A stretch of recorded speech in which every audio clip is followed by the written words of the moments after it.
Sky Temple, game number 1. We are in the losers bracket, everybody. It is the final stretch for all the teams here. We have only a couple of matches to go until the grand final is hit. And now we have Chili Mountain going up against 30k. Another best of 5.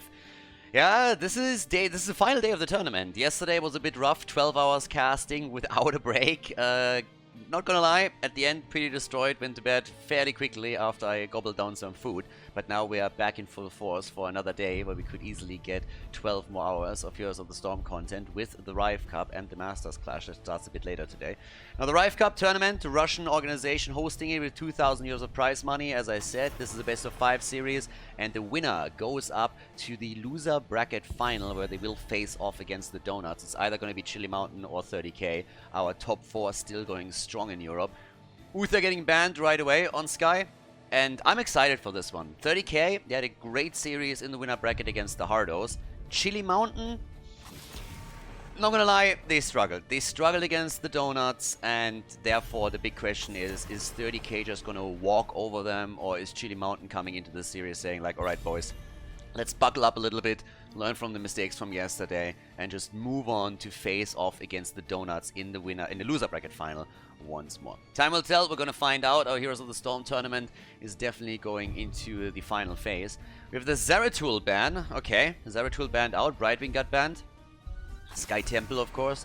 The potential roaming from Dainu on the melee assassin is a bit of a problem. And off we go. Backward with the early pick into Sonya straight away.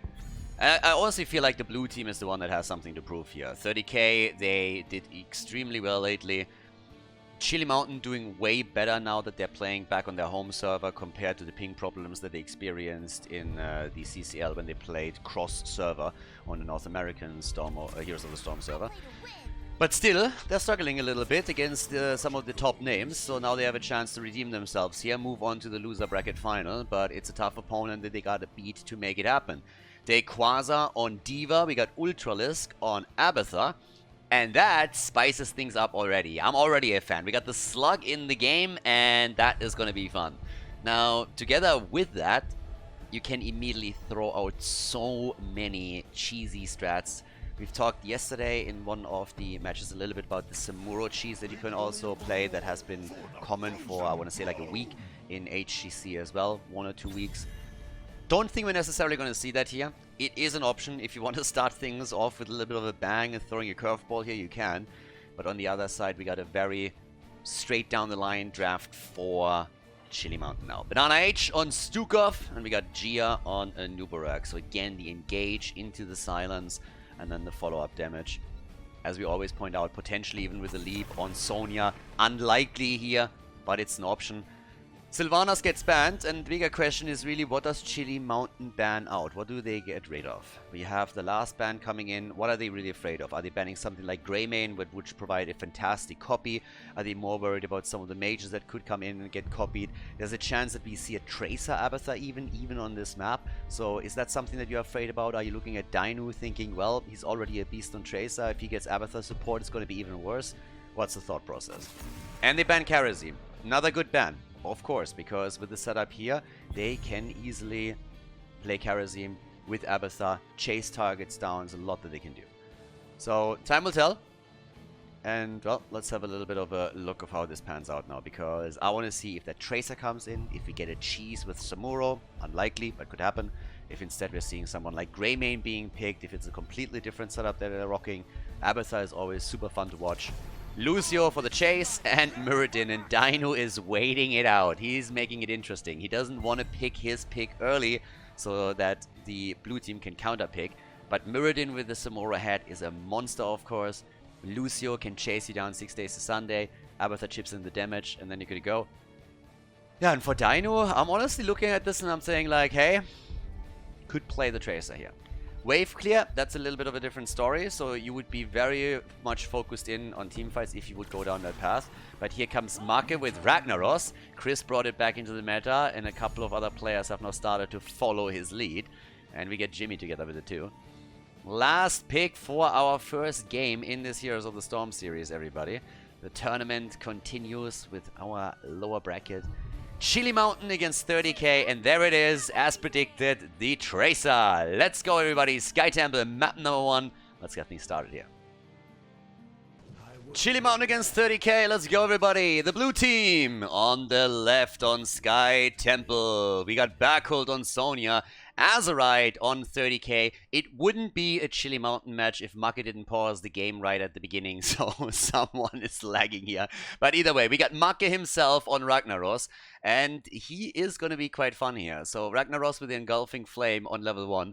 As I highlighted in some of the previous games, if you want to play Ragnaros, one of the thought processes behind it is oftentimes that when you are playing on a map that supports summonings like Webweavers, like Protectors, Punishers, you have a really good chance of delaying the objective and defending against it. Now, theoretically, in this setup, you can also just simply drop Ragnaros' trade on a fort that gets attacked by the temples and therefore take some of the damage and mitigate some of it. But of course, initially, you're also looking for those quick kills for Sulfuras. We've seen a few games where it made sense to go into a Lava Wave 2, but I still highly doubt that we're going to get this here. With the Nuburak being played by Gia and Banana Asia and Stukov, it just stands to reason that they're trying to capitalize on those stuns with the Sulfuras and then take the target down. Now on the other side, we got X-Ray for 30k playing Lucio in game number 1. Masquerade on Muradin, Ultralisk on Abathar. As predicted, Dino is playing his Tracer, so that combo between the two of them is going to be a nightmare to deal with. And we got Dequaza on Diva as well. Okay, now with all of that said and done, our little fight over here in the middle is already starting to play out. And at this point, it's going to be interesting how the blue team is trying to deal with Abathar in the early game. That's always where you have a bit of a chance to be a bit more aggressive until the ultimate evolution kicks in and supports you with the second setup. But, yep, let's get this started. Now, for now, we also got the ace in the hole. And Gianna's boys are now just starting to rotate back down. All the way up at the top, Dequaza, Backhold. They're playing this one out. We got Maka, Azerite, Gia, and Banana H at the bottom, hoping for a kill against Masquerade, but doesn't really work out for them. There's already some additional reinforcements headed down to the bot lane in order to help out here. The Dwarf, by the way, with a block on 1. And in addition to that, we got the Pressurized Glance and the 1-2 punch. Standard Tracer build for Dino thus far. Okay, with all of this coming through, we got our actually support battle at the bottom of the map. It's gonna be Lucio against Suko for now. And the Admiral over here with a big arm. And there we go. Yeah, we all know what he did to train. If you have the right arm just so insanely strong and your left arm is looking insanely weak, we all know what happened there. And yep, all the way up to the top. Backhold. Going up against Ultralisk. Abathar already saying like, yeah, boys, I need some help. I mean, Diva is at the camp, so don't get me wrong, it's all about experience, so... But I like that Backhold is helping out here. We still got at the bottom a little bit of zipping around. I don't expect anything crazy to happen until the first temple really shows up. Both of the teams are not gonna be pushing this too hard. The red team doesn't have a lot of interest in that either at this point because they wanna wait for Abathar to get a bit stronger to make sure that the ultimate evolution is online too. So they are not going into any fights unless someone is isolated on the lane and they feel that they can get a quick kill or something. But Masquerade is headed into an old school build with Muradin. He goes for the Thunderburn and the second clap on level 4, which means we're very likely going to also get the healing static. Here comes the quick collapse onto Jimmy, but they are not able to get the kill. They got close though. And I think with a bit more Abathar support, they might just have been able to take him down, but the timing wasn't quite on point for that. Now we got the Behemoth armor on level 1 for Reyna, so that helped him to survive. Not for that, he would have very likely died here too. And as you can tell, normal build with the pulse generator now. And of course the temples are coming up in just a moment. And that's what's gonna happen here. Yeah, it's all about Mark a little bit. I want to see what he can do with his Ragnaros. They're trying to make a play for Dino. The bomb is out and the meatball is rolling. But he is able to get away. It's all about the shots now. And Abby can start to even move out a little bit further. Position himself here, for example. Just to get the additional experience soak as long as nobody is rotating down to the bot lane. Maka then again is doing exactly that. So if they paid a bit of attention to it, He's not going to make that move. Maka is just simply trying to ensure that they're not losing experience here. But at the top lane, we have Barkul claiming the position on the shrine, on the temple. Whereas in the middle, Muradin is doing the same thing. That's also one of the reasons why Muradin is currently being picked on this map. He's really good on Sky Temple, since he can take one of those shrines all by himself. He doesn't need any assistance. He can do it all alone. Has the sustainability for that, and that's quite important.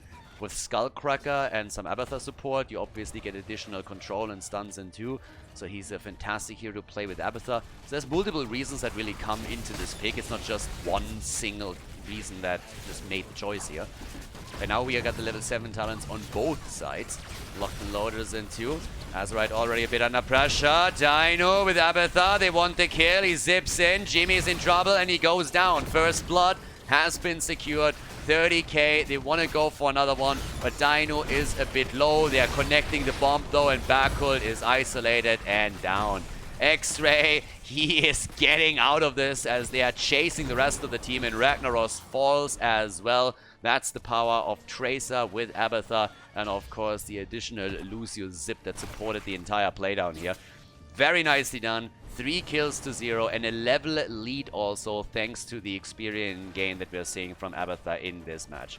Yeah, well done, and a great lead now for 30k. They are the favorites in this series. We are looking at the top 4 teams in Europe, but 30k, they are one of the few teams that is really aiming for the number 2. Honestly, if you want me to be completely honest, as we're seeing more kills come in, I think that right now, when it comes to Europe, we have 3 teams that are fighting for the top positions. It's 30k, the Donuts, and the Hardos. Those 3, depending on the performance of any given day, are trying to aim for the number 1 spot, are always duking it out there. And then you have Chili Mountain, who are currently 4th place in regards to power level. And they're always nibbling on the edges, trying to jump into the top 3, dropping someone here. And they got a lot of potential. I mean, you look at the player lineup that they're running here, and this is, of course, a fantastic setup for them. But I would say that they are a little bit farther off from the 3 other teams. But either way, this is a series that they can very well also turn around if they just get some good connects, and they're going to try to do that. We got level 10 in, and that of course empowers 30k even more, as you can see. They got the ultimate evolution now. It's going to be huge for them, and with a half-level lead, they decided that it is time to make the play for the boss. Lock this one in, take it, and it's going to be looking pretty well if they can pull that off too, because that pushes the bot lane even further. So good news for them. And yep, things are looking up. 10 is not ready over here. The timing therefore perfect. Boss is going to push through the bottom. And you might have guessed it already, but the bottom temple is also now starting to activate. So that is another big advantage. You have both at the same time hitting hard, and that makes it tricky for the blue team. Their ults at least are ready, and there's leap. So they actually go into that leap setup that I highlighted during the draft. They're going all out on this, trying to get those kills, and they feel like they have to. There's the jump. Masquerade moves out, and the rotation from the top is starting to hit. They need quick, snappy kills now. With that lineup, with them committing to leave, that's what they need to go for. Gia could set it up with a good cocoon, for example, but Tracer can burn those down very quickly as well. The boss still moving through the bot lane. It's not going to do too much damage here, but the first fort has now fallen, and they're starting to make more and more plays. So, off we go. At this point, we already have a bit of an attack happening against the towers at the bottom, but in the middle, that's where we got the fort moving in. And this one, well, the red team moving in for the fort, and don't do this to me. I've been talking about my structure OCD whenever a team doesn't take it down. That leap went nowhere. Barkul a little bit desperate here. They're trying to get the kill though, and they are. Muradin is dead.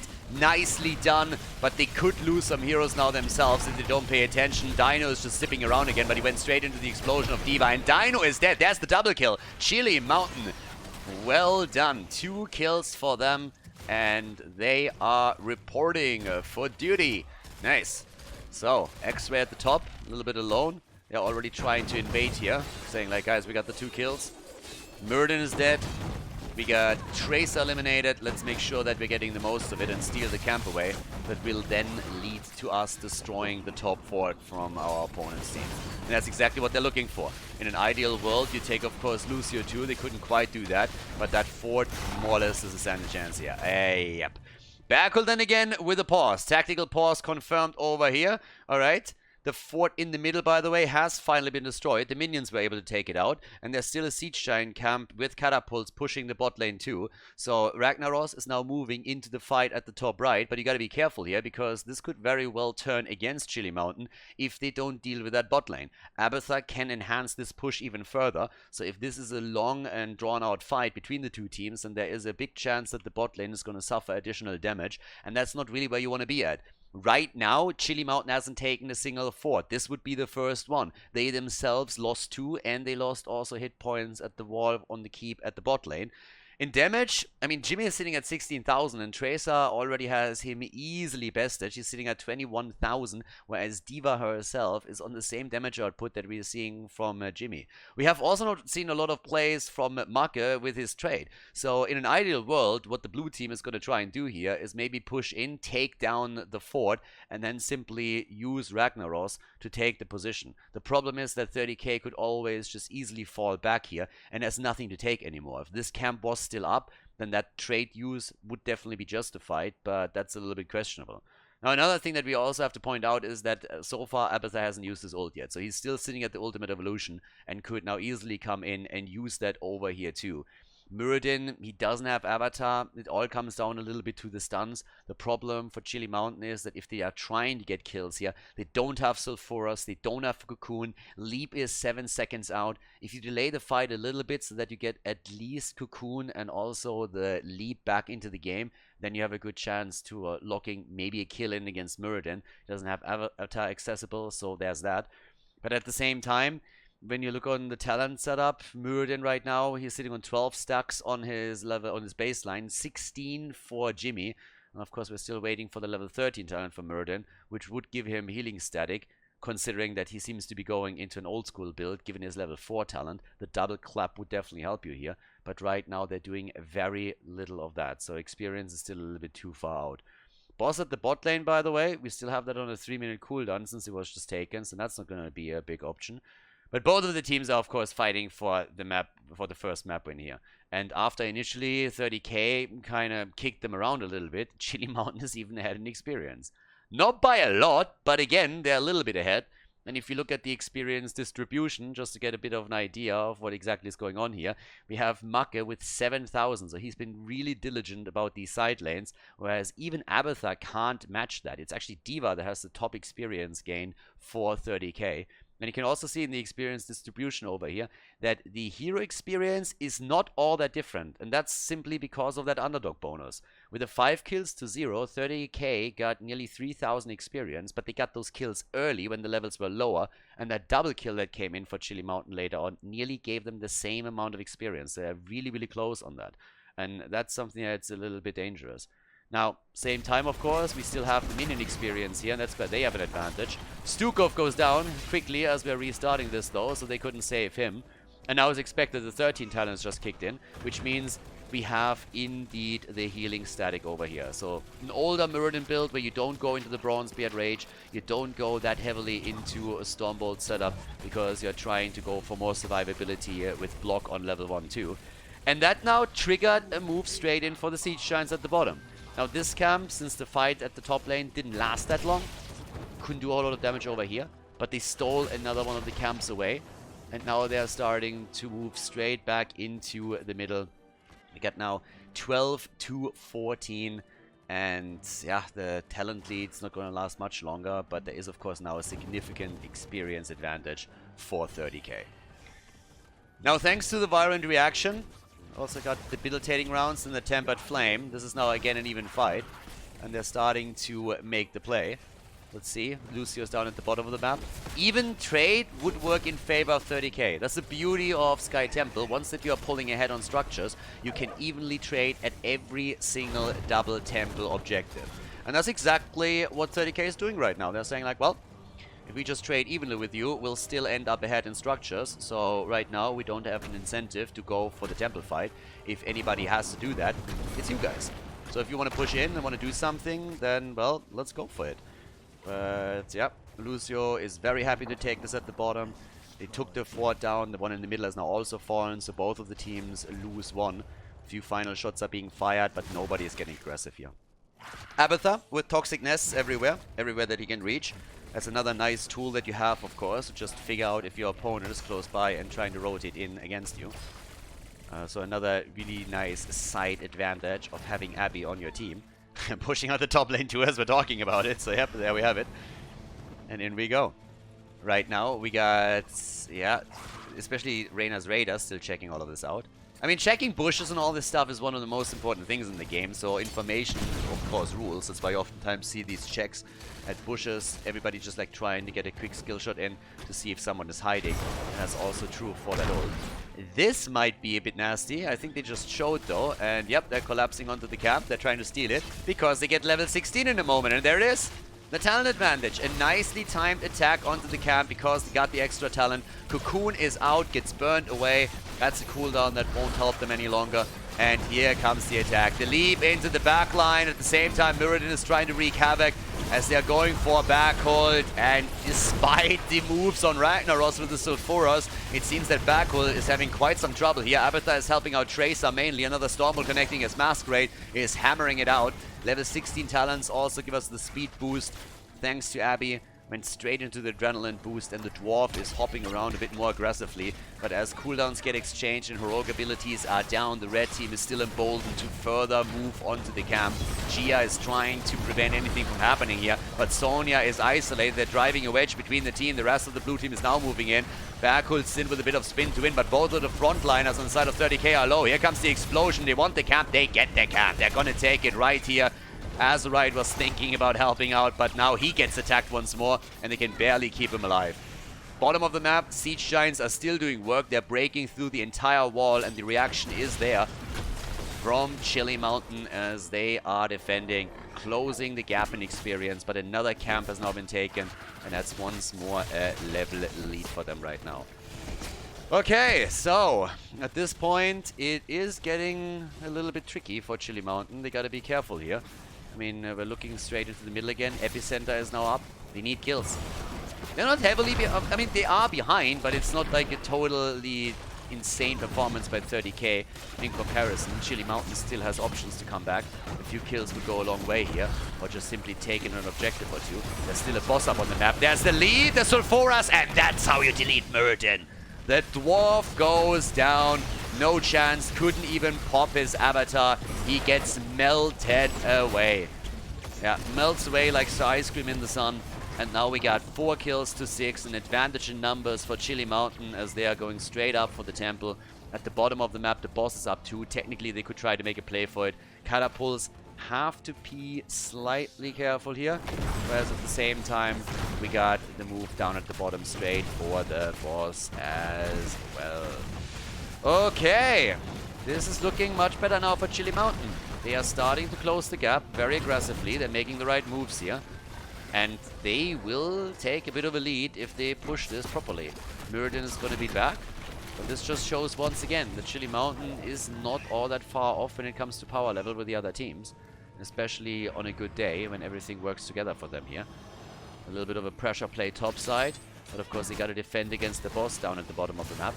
The experience gap is not completely closed yet, but they're working on it right now. And off we go. Muradin. And one of the bad things of not having Sledgehammer is that you also don't get any additional damage against the boss, so I guess that's a little bit of a problem here too. But they are able to burn that one down either way. You need to deal with the Siege Giants, of course, on top of it. We're having another camp stolen. And this is pretty much the big thing that you're trying to accomplish here in the first place. You are trying to paint the map blue. If you take the advantage, if you are ahead, get farther ahead. That's pretty much what you need to do. You're trying to build on the advantages that you're holding in the game. And that's exactly what's happening here. Interestingly enough, Anubarak hasn't died once, so good job by Gia. On the red team side, doesn't really surprise too much which characters haven't fallen yet. It's Lucio and Abathar. I mean, Abby is just slugging it out in the base, so no problem for him. But Lucio also just zipping the entire time from left to right, making sure that nobody can hit him. Masquerade with another Stormbolt. Yeah, he needs to stack this a little bit. Gets attacked. There's the lead. This time he got the Avatar through. He got the Avatar through, and now he still dies. He still falls.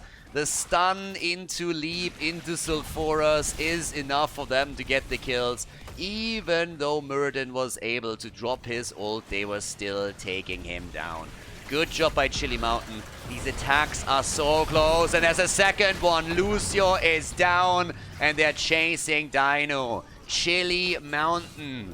Nice. Not only did they start a comeback in this game, they are ahead at this point. And they are starting to punish 30k.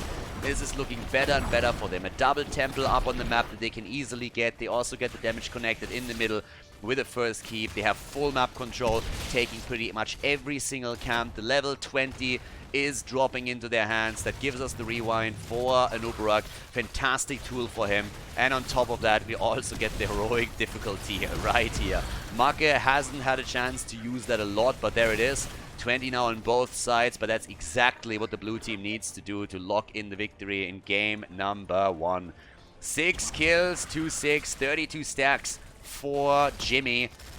And of course, Mule is doing what it can to keep those keeps in play. Sonya at the top, final few shots get fired. That fort is definitely that keep is definitely gonna get dropped, but I guess they can save the one in the middle right now. Shots are in, a few more get connected with the mid lane. Abatha is just gonna mule that up 6 days to Sunday to make sure that it doesn't fall anytime soon. But there we go. So this is party time right here.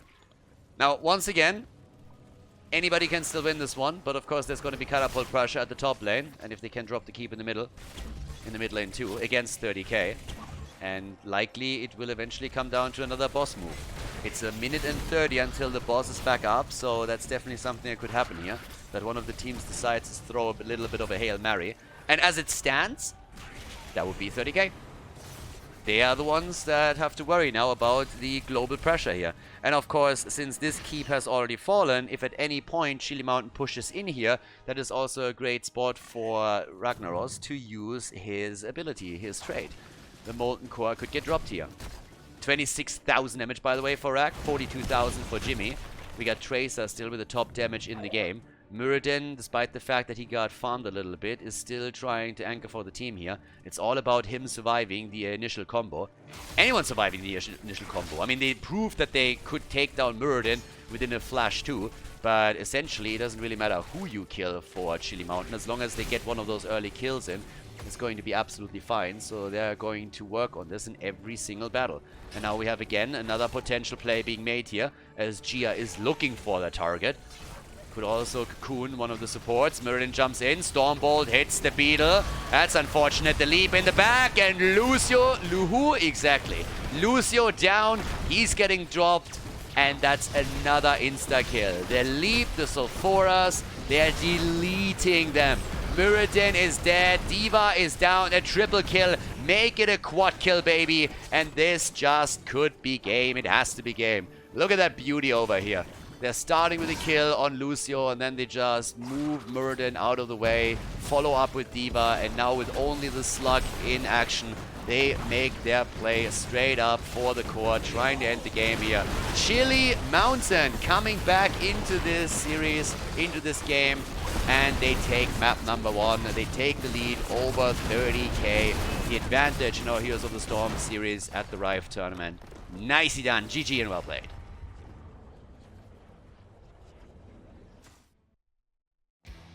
Before we head into game number 2, make sure that you subscribe to the channel if you haven't done it yet, so you don't miss out on any future content here on Khaldor TV.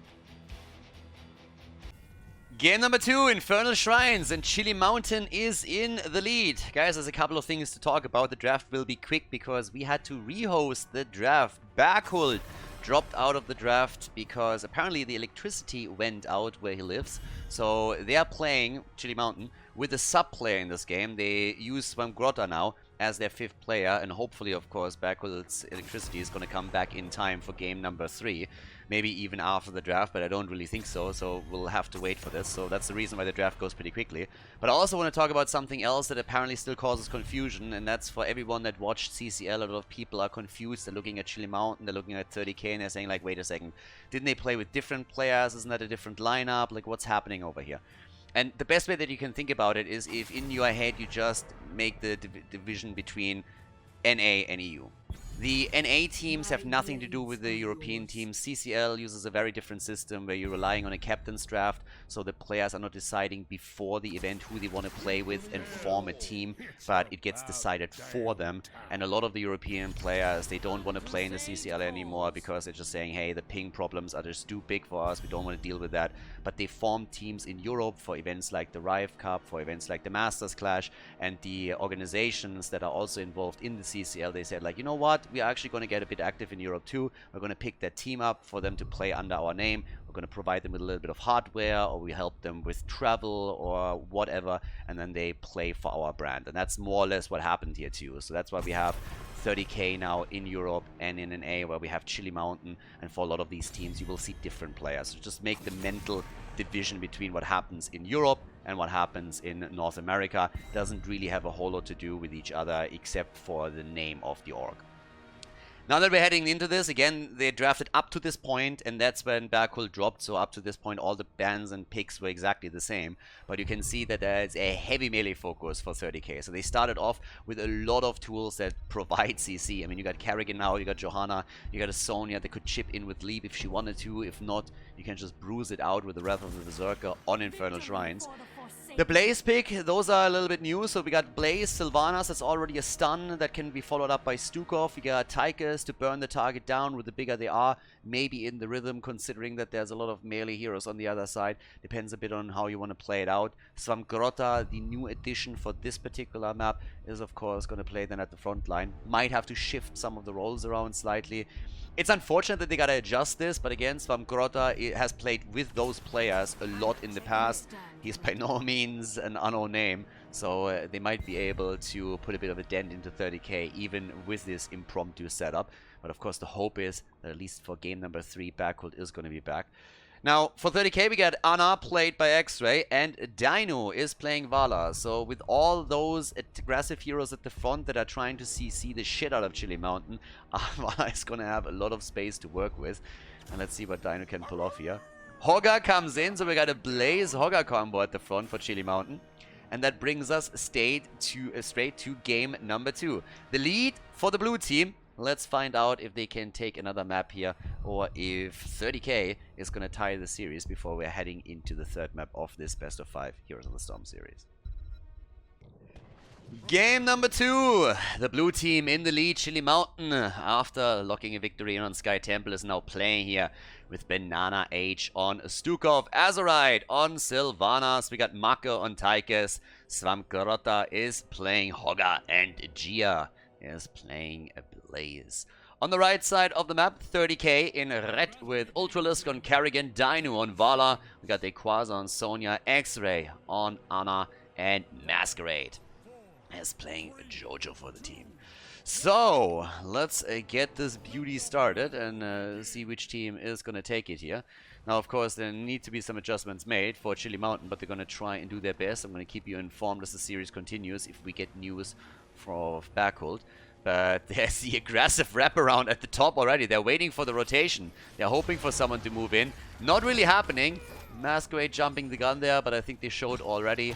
So nobody is able to get the quick kill. Sonya also moved towards the top directly. So once that she appeared on the lane, they knew that nobody would make a mid-top lane rotation. And that just triggered them to move out of those bushes. Okay, so now we got our typical 4-man. We have heroes eyeing the top a little bit. Both of the teams have a hero ready that is trying to make a jump. And all of a sudden it's a 2 versus 2. And everybody is a little bit surprised, but the combo of Ultralisk doesn't connect. And that could well be a kill. Not quite. It got close though. Both of those heroes on the red team side went pretty low on this one. Level 1 gives us the Hot Pursuit. We also have the Furious Blow again for the slam setup. And at the same time now we are eyeing Dino, who of course will go straight into a multi-shot build, considering that here you can get a lot of damage against heroes. And at the same time you can also start to do more and more damage towards those minions on the objective. So you're pretty much just carpeting the entire thing. You're just going full on shotgun. Something's gonna stick. You get some damage against heroes, you get some damage against the rest. The combo hits, but they find themselves in a 2 versus 3, and that's not quite what Ultralisk gambled for here. So Kerrigan goes down. Kerrigan is dead. Good damage and a very quick rotation. Neatly played by Chili Mountain. And thanks to Sylvanas, they used the momentum to take some of the structures at the bot lane down and open this up. Well done. Great sleep down on the other hand, so that is a bit of a problem. Azurite makes it out, but that was definitely a bit of an adrenaline boost that they just received here. So now, all of a sudden, we got Masquerade doing his thing too. The bigger they are gets played. And topside, that's where Sonya is now coming in, as they are trying to hold on to XP. But again, first kill for the team in blue. Chili Mountain is already trying to get the additional camp at the bottom. Camps, of course, spawning at the 1 minute mark, and the teams are normally trying to take their own first, and then it's a question of which team is able to take the third bot side. And in this case, it is the blue team. So there's a couple of small advantages that we were already able to get here, and the attack at the top is continuing. So this time it's the red team, it's 30k that is able to take some of the structures down. Not only do they destroy the tower, but they're also able to destroy the fountain. Actually, not the fountain, the gate. The fountain was attacked at the bot lane. They couldn't get it, but that would be a great one. If they can get the fountain right now, I don't even know why they're focusing on the fort. With the objective coming up in just a couple of seconds, I would destroy this one first. And that's exactly what they're doing now, because that gives them a bit of a better chance for the Punisher. The problem is that they're now getting flanked from the side because they went for the fort first. But that's a nice slow from Gia, and here's the objective. Hogga is moving in, and the advantage for this fight goes over the Chili Mountain because of that setup. Seems like they're not really interested in fighting though. Instead, what they're going to try and do is simply ignore the first objective because of all the CC on the other side. They go for their own camp. And they're going to try to get kills like this one potentially against Masquerade and maybe take some of the structures down. But they simply let the objective go. They said, guys, we did enough damage on the structures. Let's just defend properly against this. But let's not force the issue. We can fight for the later shrines once that we have our bunker up. Once that we have a couple of the defensive tools here. We're waiting for Tychus and his Odin. We can let this first one slide. Just set up a proper defense. 30k is trying to also wait this out a little bit. You can see that they are currently waiting for the 40 stacks, but now that Kerrigan gets taken, Chili Mountain is likely to move on to the... Either they're going to move on to the shrine, force the hand of 30k, or they're going to move on structures, one of the two. And once they start attacking this, the red team, now that Kerrigan is dead, will have to take it. So that's some really nice plays that we're seeing from Chili Mountain. I kind of like that a lot. And yeah, they decide to go for structures, and they should. I mean, it's a perfect opportunity to take down the fort at the bottom of the map, or at least apply pressure. And now that Hogga is moving in, Sylvanas is down, and that's a problem. The counter kill against Vala is a big issue for 30k, though. That's their main damage dealer in these fights. No problem to take that fort after all. Svamgrota, they're starting to move in. They still don't really have a big interest to take this one. Nobody is moving in for it. Instead, we have Sonya dealing with the top side. Equasa is here too. It's a bit of a scrappy early game, honestly. But it's also interesting how all of this plays out for them now. The jet propulsion doesn't stun out, but they're still getting the slow. There's the silence, and Masquerade is gonna fall. Yeah! That was clutch, but they can kill him. Now the play for Make, and I don't think he can survive either. That's Tychus destroyed, so it's 1-for-1 kill. Half level lead now for Chili Mountain. Damn that game. 4 kills, 2-2. It's a little bit all over the place now. That's kind of interesting what we get here. Okay, so Azurite, he is gonna get the camp. They have the Punisher at the bot lane now. The level 10 is ready. That helps with the defense. That's a very, very late first Punisher, given how all of this started up. So all of a sudden, there's the bait over the gate. Of course, there's still a bit of damage done by 30k. They have their own level 10 now, which gives us the Wrath of the Berserker and the Ultralisk for Kerrigan. Yeah, Ultralisk with the Ultralisk. Never ceases to amuse me. Always kind of special. So, the first fort has fallen at the bottom right. Sonya is doing her best to drop the one at the top, but she wasn't even able to take the fountain down. She's making up for that now. But the Quasar, yeah, it's not going to fall. X-Ray is close enough. Camp is taken at the bottom. And they want the fort apparently now to try to move in for it. It's a fun one, honestly. There's a lot of rotations happening where the teams are just deciding to not play it straight up for the objective, but instead just rotate onto a lane, take some of the structures down, and play it a little bit more down that path. this point, as you can tell. Once again, the action happening here for Hogga, and he is down. They could get the counter kill against Sonya, though. She's low, but the pew pew comes out as Ana goes for the heals, and they move in with a kill against not only Sylvanas, but also Stukov. Gia is able to move out of harm's way, but the mid lane is now wide open. They take the entire wall. Ultralisk is a bit low and draws some additional aggro, but now that Masquerade is moving in, there's an opportunity to take that fort. And that's exactly what they're doing here. They go for the fort, try to drop it. Level 12 is in. 17,000 damage for Vala. The only one topping her numbers is Tychus, who's already sitting at 20k. And they make a play for the Quasar at the top. But Dino is also here. X-Ray is on the move, so no chance to really take Sonya. Carrigan had to move down to the bottom of the map to deal with Camp and Catapult. But this is the experience lead now for 30k. So struggling a bit in the early stages of the game, but now it's 5 kills to 4 in favor of 30k. And they're gaining more control over all of this. Up at the top. Yeah, moving away from the camp, and this one could be stolen. Gia is anchoring it. The Quasar's moving in from the side, but they are too late on the rotation. So this camp is going to be stolen. That's a big one. Shaman camps are always nice when you can steal them away from your opponent. They're hoping for the Quasar, but of course he saw the camp take, and he's like, probably shouldn't really move out of that gate. I'm going to play this a bit safe. The rotation of 30k has now moved in, but in we go. Yep. There we have it. Masquerade dodges out on this. Okay, well done. Obviously has also the unstoppable frames on his new habits on level 1, so that's good for him. Dodging still out on this. Level 13 is ready. 30k has it, but they won't be able to do a whole lot with it because the team in blue is now picking up their extra talent as well in just another moment. But the top sides, there's only one team that has a fountain here. So a slight advantage over to 30k already.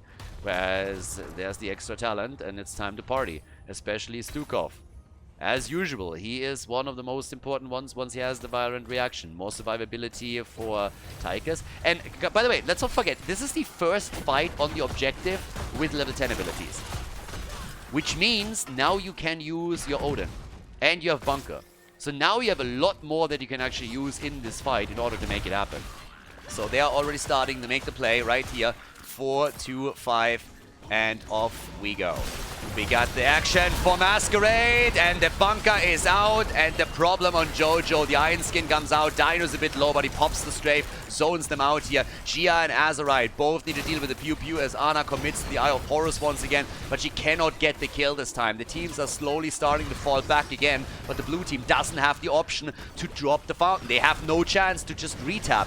Odin has been used now, and the red team has the opportunity of the extra sustain at the top. There's the combo, Blast Shield into Carrigan, and bam!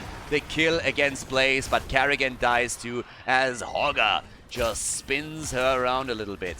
The lead for the blue team. They haven't given up on this one yet, and neither should they. 18 to 14, and everybody looking for the additional kills here. Ults are all out. Stukov the only one who can still drop it. There's the lurking arm immediately being used to zone them away, and Hogga does the same thing. Position on the shrine has been lost. 30k, they're tapping the fountain, they're trying to re-engage. 30 stacks now against 18. Another push, and off we go. They're trying to go for Sonya, missing the spear against Banana H. The support is under attack, but so is Vala. Dino is low, and Sonya is too. They're trying to make the play here for the Punisher. 35 stacks against 23 again. Ana with another High of Horus, keeping everybody alive. Dino still in play, but it's getting closer and closer on the objective. They're trying to get the last few hits connected, and with only 2 missing, it seems like the blue team can lock it in, and indeed they do. There's the Punisher. The bunker is up. Carrigan with the Chrysalis, and already the Punisher is here, and the red team is scrambling, trying to rush away here. The bait over the wall successful, but they're chasing Ultralisk on the left side, and the grenade hits Carrigan straight in the face. That's an easy kill, and now they can try to capitalize on that momentum. Punisher is nearly falling already, and they are really pushing this. The fort itself disabled. Sylvanas can chip in even more, but this is going to be a very, very big problem now for the red team. They are losing ground. They're losing the fort at the top. There's absolutely no way to save this one any longer. And a rotation into the middle with the help of Sylvanas could, of course, provide even more damage to the structures here. 6 kills to 6. And both teams are getting closer and closer to level 16 talents that we're now seeing here. So, yep, nicely done. And I love this series. I mean, seriously, even with the sub player, we're now having a fantastic game between these two. And Chili Mountain, a lot of people thought that they would not be able to hold a candle to 30k, given the performance of the red team in the recent past. But it is quite the opposite. We are seeing a match on eye level here. 16 talents for both, and a quick, decisive kill against Blaze to bring 30k back into this. Beautiful game so far. And also, kudos and a shout out to Svamkrota, fitting in seamlessly with the blue team now as they're making their plays. So really, really good action all across the board here. They're trying to make another play for Svamkrota. Just talked about him a second ago, and he makes it out. The strafe, not enough. There's a bit of a pew-pew happening with Anna, trying to commit to another quick attack. She's actually stunning herself into the attack from the fort. That is not quite how you want to go down here. So Anna going full-on sharpshooter mood right underneath the fort, and that did not work at all for her. Hogga is down too, though, as Vala comes in with a kill. They take Carrigan, kills all over the place. Everybody dead and dying. I mean, this is getting ridiculous over here. I love it. And just check Anna out. Have a look at Anna here. Anna, X-Ray, he didn't see this coming. All of a sudden, the fort's attacking him, and he's like, what's happening? What's happening? I need to move. I need to move. Marke comes in with a grenade, and then there's no chance anymore for Anna to get out. Not gonna lie, that one was a bit special. That was a bit of a special kill right there. Now, as the dust settles, what's happening here is that we have 17 the levels for both of them. We got both teams with 8 kills.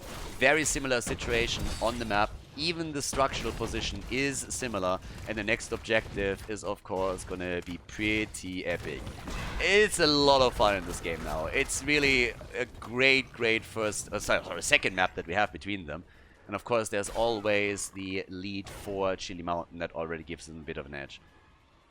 Yeah, Svamkrota is doing a fantastic job with the team for sure. And even if Berkult doesn't make it back, he's probably going to be pretty happy that he's represented well here. But we might see him in Game 3 or a potential Game number 4 if it comes to that. For the time being, the action is ongoing here with 8 kills to 8. Objective being announced on the map. And an invade for the second time now on the Shaman camp. They're trying to steal it. Carrigan is still visible at the bottom. The problem is that Sylvanas is also not here. She's on the left, taking their own camp. So the timing works out quite nicely. Now they can take this one quickly before the objective is up. Take the Shamans down, which they did. So their own lane at the top is going to push pretty heavily. You got a catapult and you got the camp. But this is where the music is now really going to just start up a little bit. Let's check that one out, because this is the big one. Again, keep Odin in mind. Odin is going to be one of the big plays that they can make. Top lane is pushing 30k. They need to get some kills here. They are dangerously close to losing a second map against Chili Mountain, and you don't want to go 0-2 against any opponent, but this is the play. The bunker saving him, and Carrigan is down. Oh my god, what a clutch save. And then the kill just a second later. Blaze is still alive. They're trying to move them back. They're turning it. The pew-pew. The stun doesn't connect. It's a 5 versus 4, and Odin gets popped. But the advantage in stacks for 30k now. Svamkrota is low, but he dies together with Vala. It's a kill for a kill, and the position of Chili Mountain is getting better and better on this objective. The top lane, as called, is pushing heavily and now threatening the keep itself. But look at this beautiful setup here that kicked all of this off right at the start. Blaze, it's unbelievable that he was able to survive here. And then they kill Carrigan on the path back. So now they have a Punisher pushing through the middle. We have to move into the top lane as they're trying to take the keep down. Carrigan is back in 2 seconds, but Vala is down for another 25. She has absolutely no chance that they can take the keep and then move back into the middle to try and drop the fort as well. Great plays by Chili Mountain. Really nice moves also by 30k, but at the end, it just that little bit of damage that was missing to drop Blaze and take the lead in this. Now they have to face off against the objective. They lost their keep, and things are starting to slowly fall apart a little bit. They are still on even experience, on the other hand, so it's not like they don't have a chance here. Level 20 talents will be available for the two of them. Losing that keep at the top is a problem, but they still can take a team fight and then maybe win the game here. So we got the Eye of Horus already upgraded, Far Flight Quiver, even more important, boosting that Manticore from Vala even further, but against them the Fortified Bunker and the big red button. Fantastic game, seriously. Fantastic game right now. 47,000 damage for Vala. The only one that hasn't died in the entire match is actually Sonya. Sonya hasn't died yet.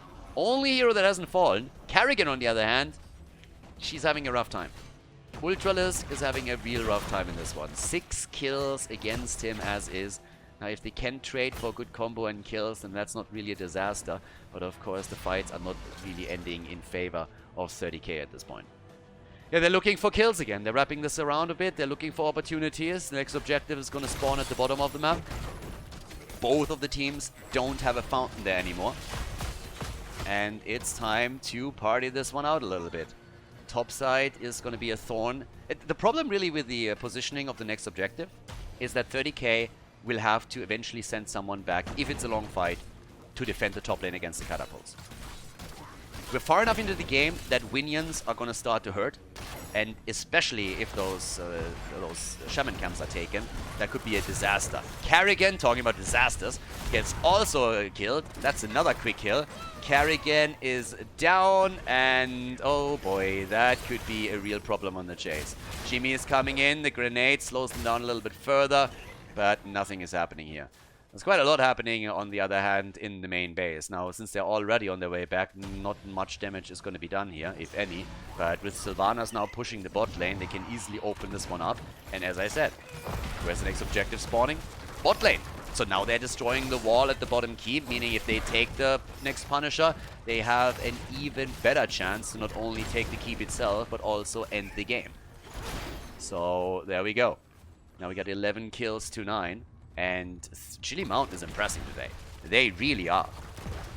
I have to remind you again of what happened in the winner bracket. We had an insanely intense series between the Hardos and 30k that went to the 5th map. And on the other hand, Chili Mountain was absolutely murdered by the Donuts.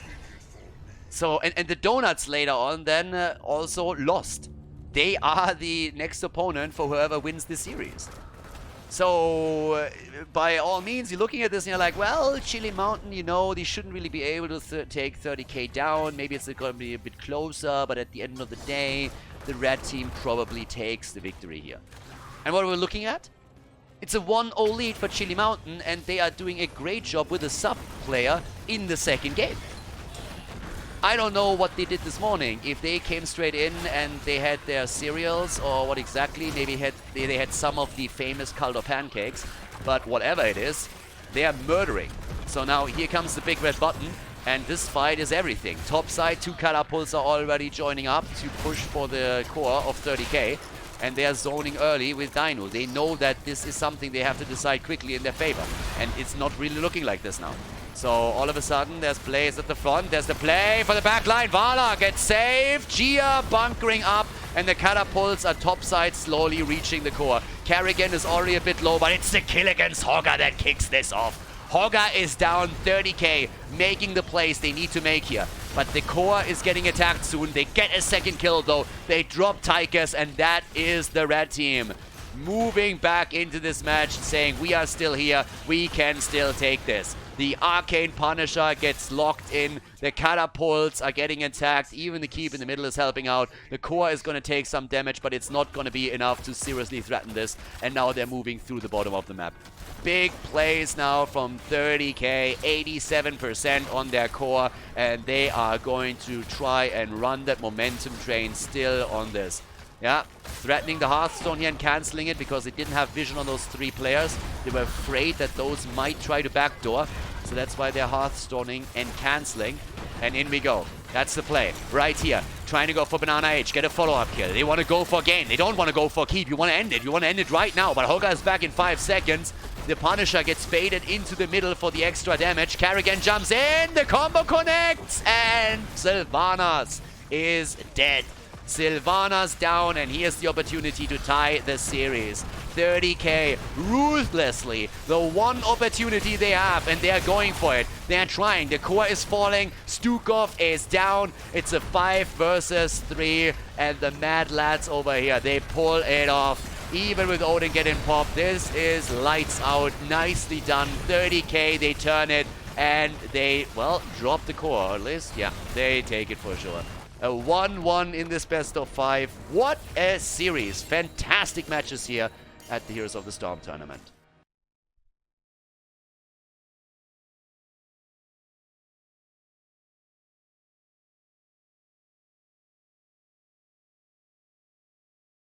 Battlefield of Eternity, map number 3 in the best of 5 series here in the losers bracket. Yeah, our Heroes of the Storm match between 30k and Chili Mountain continues, and we're guaranteed 4 maps at this point. The victory for 30k on Infernal Shrines, well done. Exploited that one weakness in Chili Mountain's defense after the team fight, and yep, they took it.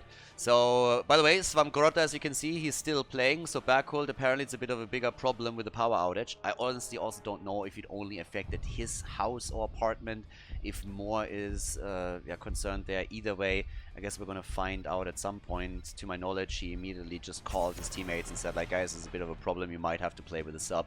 I'm gonna try and fix it, I'm gonna try to come back. But for now, it seems like Svamgrota is going to play with them for the rest of the series. Okay, so we got the Medivh ban. Shocking. Would expect that Uther gets banned too here in Battlefield. But again, at this point, Chromie, Uther, Medivh are probably the top 3 bans that we see most of the time. Very little else gets currently banned unless you have a hero or 2 on the other side where you know that the team likes to play them and you want to make sure you don't go up against them. Good example would be when Team Soundless plays. Hydra has a recent affinity for the Vikings, so when they play, teams are oftentimes trying to ban the Vikings out against them as quickly as they can, because it's just a bit too rough. And on Battlefield, we get a very early pick into Li Ming, so that is great against the objective. Now, it's not like Li Ming does extra damage against the Immortal, but when you fire those salvos against the Immortal with Li Ming, your opponent, they are guaranteed to do damage. Either against the Immortal, or against someone else that soaks the damage and says, like, okay, we are trying to protect the objective here. We have a bit of a focus now from both teams, actually, into their damage dealers, which is not really all that common anymore on Battlefield of Eternity. Just in the recent days, we've seen very, very different drafts here. A lot of them centered around getting your tanks first, trying to get a Nubarak, that Varian, that Stukov, trying to get the supports in. But this is a bit of a different pace that we're seeing in this series. Now, there's still Jimmy with Exterminator that could be picked. And of course, we're also keeping an eye out for an Nubarak Stukov composition in particular. But there is Ana Varian. So, trying to get those sleep dots connected. Bananas, Ana's, Bananas. And if Banana plays as Ana, then everybody is really scared, because it is a huge problem. There's a couple of teams that actually ban Ana against Banana because it's Banana, so Ananas. No, okay, that didn't make sense. I don't know. Late cast yesterday, not a lot of food today. I'm already blanking. I'm disappointed in myself. I don't know what to tell you guys. Okay, so Varian is in, but jokes aside, attempted jokes. Again, I'm not supposed to be funny, I'm German. We have Ana with a sleep dart. Varian can follow up on that, Li Ming can follow up on that, and of course, once that you have a setup like this, you're looking at kills. You're looking at getting that taunt in, you're gonna try to make a bit of a play around it. Hogger gets banned this time. We'll see what Svamgrota picks here. I mean, honestly, Svamgrota has always been the guy that locks in his, I don't know, his Zarya, has a lot of other picks. If it ever comes to Tomb, he's gonna throw in the Murky. Like, I don't know, that guy has some crazy picks in his hero pool that we could see. But as it stands, it's a good opening. I mean, right now, Ana with Nano Boost on Li Ming, Varian locking the target down, giving you the kill opportunity. But of course, they need to follow that up with ideally more stuns and survivability. Either way, now that we're looking at the red team, we get the Stukov and we get Garrosh together with it. Alright, so Garrosh already throwing peeps around straight into the silence. Yeah, now the big question, what are you gonna get from Chili Mountain? Because now you gotta choose which side laner you wanna run here. Who combos off well with Varian? Do you go maybe even into something like Blaze and try to get the extra stun connected? Are you a little bit more worried about just survivability and escape tools at the top? Greymane, and they go for Blaze. Alright. So we got Greymane, so Bullet plus Li Ming after Varian Taunt. Sleep Dart, Blaze with his own jet propulsion. There's a lot going on here. There's a lot going on with this. Ultralisk, on the other hand, he's the last one to pick for 30k. And what are we gonna get from him now that we're heading into this? I'm hesitating a little bit on this. I mean, again, could either go range damage or another melee assassin. Both fine. And it's Tychus. Tychus! Let's go, everybody! Chili Mountain against 30k. Game number 3 in the best of 5 here on Battlefield of Eternity. Game number 3, Chili Mountain against 30k. The series continues. Macke on Liming for the blue team. Now that we're on Battlefield, we got Gia on Varian. We have Banana H on Ana. Swamgrota on Blaze. And Azerite on Greymane. To the right side of the map, 30k. I guess they are breathing a little bit of a sigh of relief after they were able to lock in the victory on Infernal Shrines. It was a close one. And it would have been a bit of a disaster if they went 0-2 against an opponent in a best of 5. Reverse sweeps are never easy. Ultralisk on Tychus, Dino on Hanzo, X-Ray on Stukov, Dequaza on Sonya, and Masquerade is playing Garrosh. Okay, so now that we're heading... Oh, they're actually trying to stop somebody in the rotation in the middle. But Masquerade is taking a very, very safe path. And here we go. We got our 4-man at the bottom of the map already lined up. Actually, it's 2 that travel to the top lane in an attempt to put some pressure onto Sonya. But you can see how everybody is playing it very, very slow. They don't have vision on where the opponent is, so they are playing it slow. And, well, Azerite didn't play it slow enough. Here comes the move in from the bot lane, and they're trying to take him down. And he barely dodges it out. While at the bot lane, the 3 versus 2 resulted in Hanzo getting killed, so he's down. Yeah, nicely done. That was a fun one, honestly. That was a really, really nice one here. Both of the teams with aggression on the lane. One got away, the other one died, but that was... I love that both of them were willing to just move out and be aggressive from the get-go again. And just sitting, instead of just sitting back, you know, and like playing it super safe or something. So, yeah, it's gonna be pretty cool. So, here comes the move towards the top as they're trying to take one of the camps. Teams are mixing it up a little bit, as already mentioned, in an attempt to get some value out of all of this. It's an even exchange in camps at this point. So we got a top camp taken at the bottom of the map. Now that Dequaza's playing the safe here, there's of course another one taken from the team in red. So no real advantage, just like an even trade between the two of them. And the rotation is headed still back down. But it's a pretty big commitment. You're really trying to make a bit of a dent there, and if someone is trying to contest it, you can go for some kills. Low blow and for Stukov, so going into the lurking arm, whereas Tychus has decided to go full on grenade for this one. Double checking the bushes over and over again. Yeah, you gotta be safe. It's all about vision. If you don't know where your opponent's heroes are, always assume they're laying a trap for you. That's pretty much the only thing that you can do, and that is true not all. That's actually one of the things that is true for competitive and also for Storm League. Storm League has, at the end of the day, very little to do with competitive play. A lot of people mistake this and think that if you're playing Masters or Grandmaster in Storm League, that it automatically means that you're going to be a good player for competitive performance, or that it is even remotely comparable, and that is definitely not true. Competitive play, the margin of error is insanely small. And if you watch some of the games that were played in this tournament during the winner bracket, then you know that fully well. I mean, we had skills that happened within a half of a second, whereas in Storm League, you traditionally have a lot more time. Like, the margin of error is just much, much bigger there. You can make mistakes that are not getting punished, whereas at the top level of playing competitive, where coordination and communication is on a different level, it's just incredibly different. So, some of the things just don't translate into Storm League. I mean, builds, of course, you can always take, and also the hero compositions that are being taken here. But I would say one of the most important things is always working around vision and assuming that if you don't know where your opponent is, just assume that they're lying in wait for you. And they turn it against Garrosh here. So they just assumed that someone would be here, and they said, guys, we're going to poke into this. If we hit someone, attack him. And that's exactly what happened. So you can turn it against an opponent too, but these vision plays are super important. Dequaza, by the way, is getting taunted by Varian, and that's a kill. Greymane is already chunking the Immortal on the left side, and that is what gives the blue team the first Immortal of the game. Azerite and Chili Mountain, they're able to lock it in. Nicely done. And with this, we now have a push through the top lane happening as Blaze takes the position at the bottom of the map to soak the experience for them. So yeah, good start. Chili Mountain, they impressed today. I'm not gonna lie, they're really playing an impressive match today.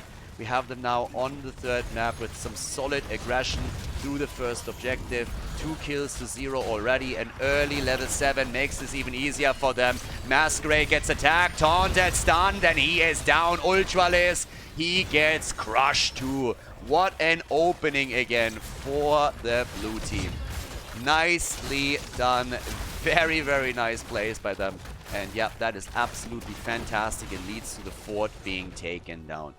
I mean, check this one out again. That was just beautiful aggression here at the top. You have the flip and the aggressive stance from Garrosh, then he gets punished for it. The taunt comes in from Varian. They follow that up with a second kill. It leads to a destruction of the fort, and of course, a leading experience that is now an entire level. We can push the bot lane on top of this too, and it's just, yeah, really good performance from Chili Mountain. Level 10 is changing, as usual, the entire dynamic. But with that early game lead and a bit of momentum built up by CM, they are looking at a much, much easier stance now in the early game, of course. So it's once again up to 30k to bring this back. They find themselves in a similar situation that they were in game number 2.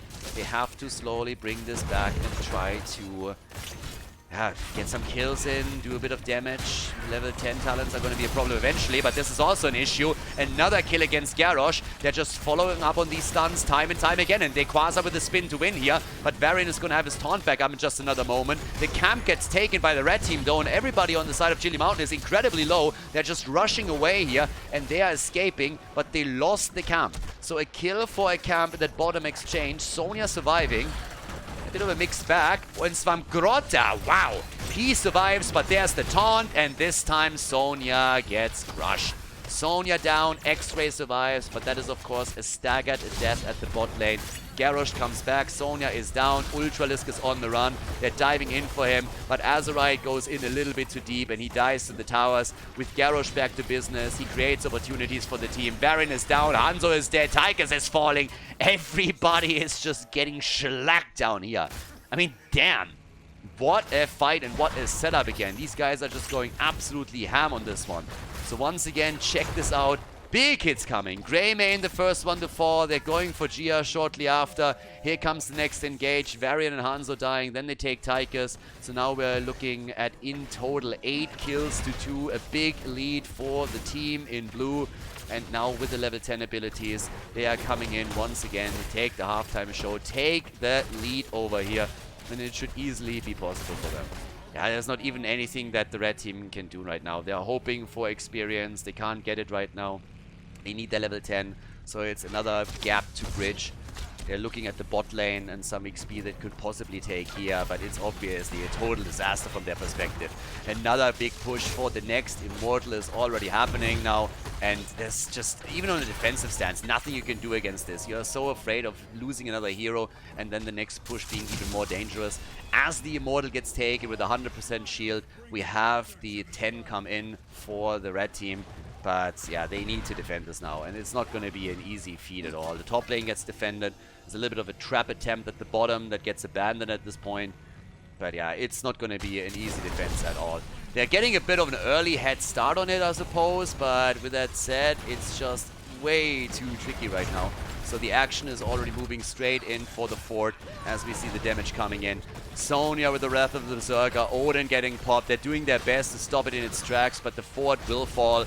8 kills to 2, and the moves through the bot lane once again as they are making the play here. Ultralisk retreating with the rest of the team, and Chili Mountain is now trying to get even more damage done at that wall, open it up. They won't get the keep, of course, but they can open this wall and prepare for the next move. And wow, Ultralisk! They're coming in with the damage, and yeah, they moved out Masquerade and Ultralisk to try and see if they can get a kill here, but then Masquerade gets attacked right away. 18,000 damage by now for Tychus, 17,000 for Li Ming. And things are getting quite dicey over here. 30k again behind, and they need to slowly bring this back. We got half a level only that CM needs to get the level 13 talent. Greymane is already getting camps at the top, but with an extra talent in their hand, they could make some plays and force some fights, and that's what the blue team is waiting for. The reason why 30k is so aggressive right now is because this is the only moment where they can fight with even talents. Here comes the arrow. They want to go for the flip. Flip into bunker. He threw him into the bunker, more or less. But they can't turn it either. And Greymane just simply stays at the top. He doesn't even try to rotate in. Instead, he pushed another wave out. Now that the red team is starting to move away, he is retreating. But this is another big push at the top that will result in some structural damage against 30k. Chili Mountain today. They are playing a great series. Fantastic performance by them. I mean, again, it's not over yet. We've seen the same on Infernal Shrines. I'm not trying to say they're going to take this, but they are just playing a great game here. 30k, you should never underestimate them. We saw it on Infernal Shrines. They brought it back quickly, and they won game number 2. But it's not like that's all that we are seeing today from Chili Mountain. It's not like they're going for a one-trick play on a map and then they're struggling through the rest of the series and get demolished. No, quite the opposite. They are the ones who really just push all of this. They are making the plays.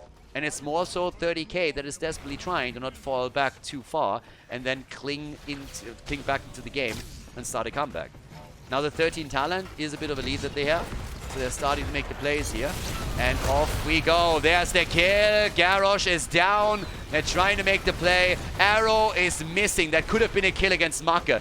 Make dodges the arrow and saves his own life. They got the Garrosh kill, but all of them are low. And they got to retreat down to the bottom of the map and even half stone back. The fight continues though. Over here, Quasar and X-Ray are both getting attacked. Azerite with a jump as he's trying to rip Sonya's throat out.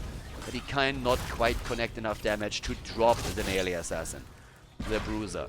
So now the move for the objective again. Mark is back to business too. His Li Ming was insanely low, but he went back. But Garrosh is also back here. Here comes the follow-up. Varian! Careful. And he saved Ultralus for now, but here comes another combo from Li Ming. And that bot lane is still pushing. That's another problem. Sonya, she has to fall back down because the keep could be exposed. 13 versus 13. Finally, 30k can attack with even talents. Hell, it was about time. They've been waiting for that opportunity. They've been waiting for the chance to finally fight with even talents here. And so far, they didn't get that chance, but here it is. 9 kills to 2. Still the big lead for the blue team, but 30k is trying to bring it back.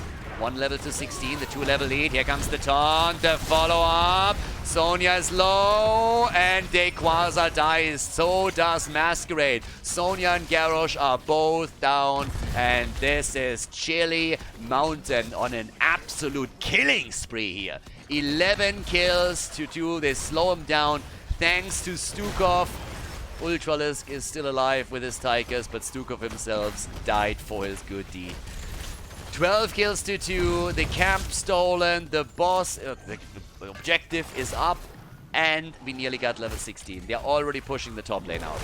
This is just crazy. Fantastic performance here at this point from the team in blue. Yeah, they're doing an excellent job here. Seeing another play quickly made for the Immortal. They got the level 16 now. At the bot lane, the defense is set up. But yeah, this is rough. This is real tricky now for 30k. That defense is nearly impossible. You have a huge shield on the Immortal. Oh my god, no. No, not like this. Tigers.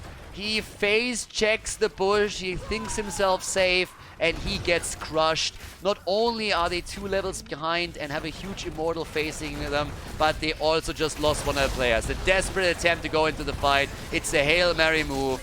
They know it's a shitty battle to take. Not against the talent advantage, not being one man down, but it's the only play that they have left. They lose Garrosh, they lose Hanzo, and likely they just also lost the game. Quasar is on the run. The top is already getting attacked. It's a disaster. 15 kills to 2. Chili Mountain is crushing. They are absolutely crushing here. They are murdering the top keep. They are moving straight through them. Blaze dies. Chili Mountain, they move through 30k like hot butter through cheese as they are going for the victory in game number 3 of this best of 5 series. And they take their W on Battlefield of Eternity. The Immortal finishes it after Greymane and Varian dies. GG and well played as Chili Mountain takes a 2-1 lead over 30k.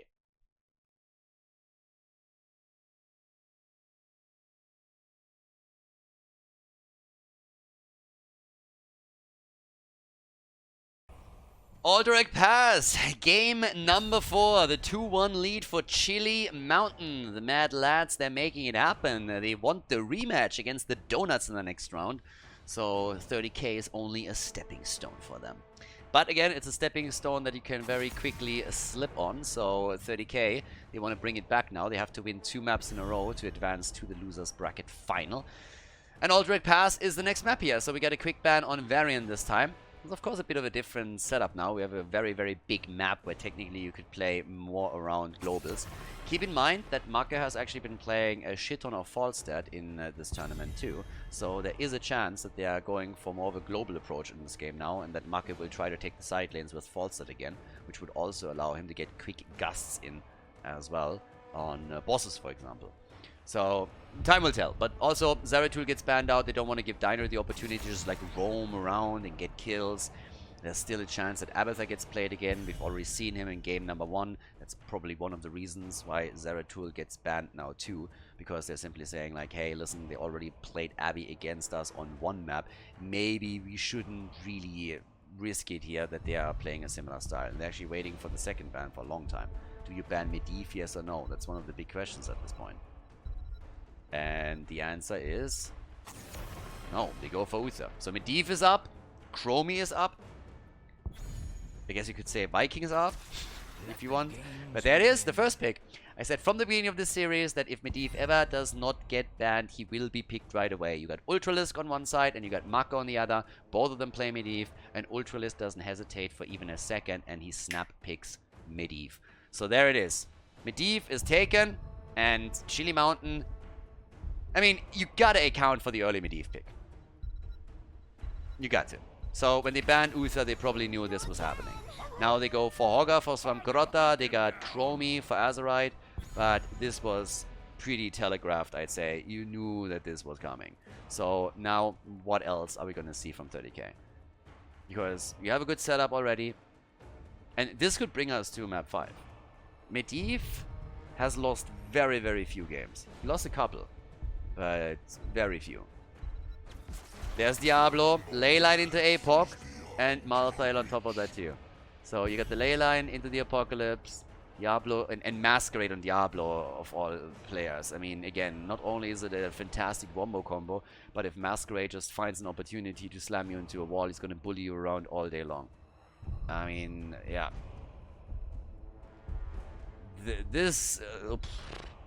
I'm looking at that draft, and if I'm on Chili Mountain, I'm already looking at something like, oh my god, why me? Just get me out of here.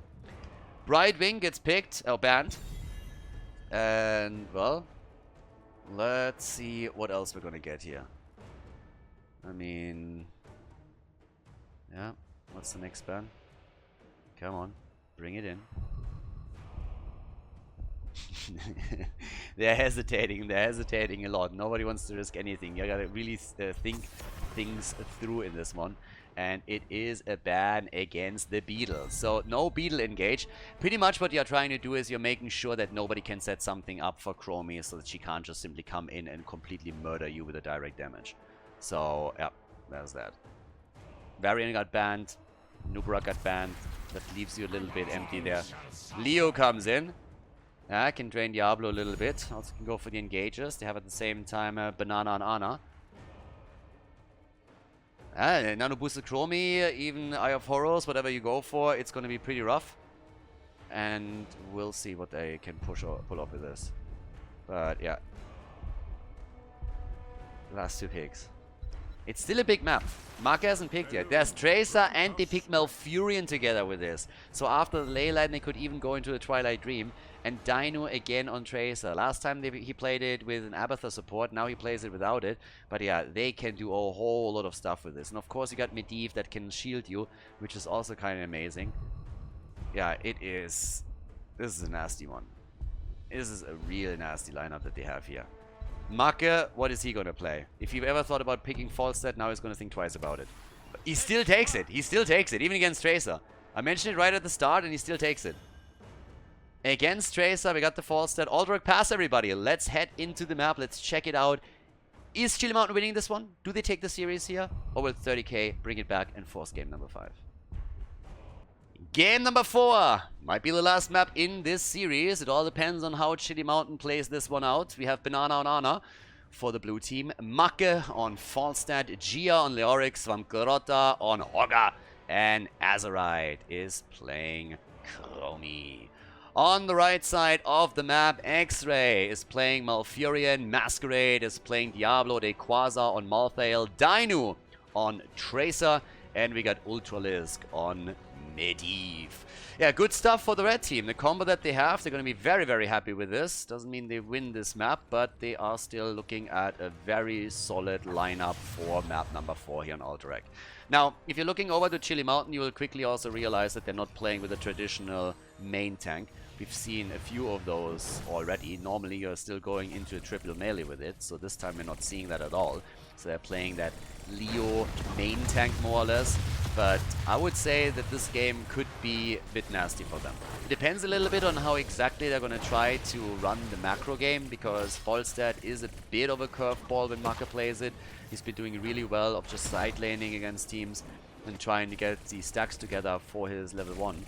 But the one thing that I'm worried about is that Tracer is going to just try and farm him throughout the game, and that is something that has to concern him at least a little bit. With all the wombo combo potential that on top of it we're also seeing here, and the rest of the plays that he could technically make, I think this is going to be pretty rough for them. Doesn't mean that they can't win it, but I don't think it's going to be an easy feat at all. Especially, of course, since we have the Medivh factor on the other side. Ultralisk has 6 stacks to his baseline, which is already a pretty neat opening for him. And yeah, now we got the rotation. Malfurion is making it back a little bit more reliably lately. I mean, he's been played a bit more, I would say, with really, really mixed success. So it's not like he's been coming back and just crushing it. But what he can do is he can definitely follow up anything, not only with the Twilight Dream if you have that wombo combo potential, but he also has the option of simply laying down the lawn here and dropping the roots on someone and yeah, getting a bit of a win through that. So I guess that's a big tool in his arsenal here. Yeah, portals are already being set up, and that of course allows also Diablo to make some additional plays here, which is kind of important. Masquerade is a beast on the hero to begin with, but if you then assist him with a shield, and on top of that you also allow him to go a bit deeper, because he can always either move in or out with a portal, you have an even bigger problem. Yeah, it's nice sleep dart though, and oh, Dino, he gets away. The big escape over here. Yeah, well done.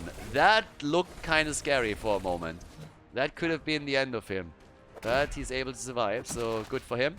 And here's the plays being made. Yep, at the bottom of the map still, Macke sitting tight. Has to be careful here as well, of course. And is stacking his level 1 as best he can. No kill just yet, but a lot of aggression, especially through the middle of the map, with always the threat at the bot lane and everywhere else.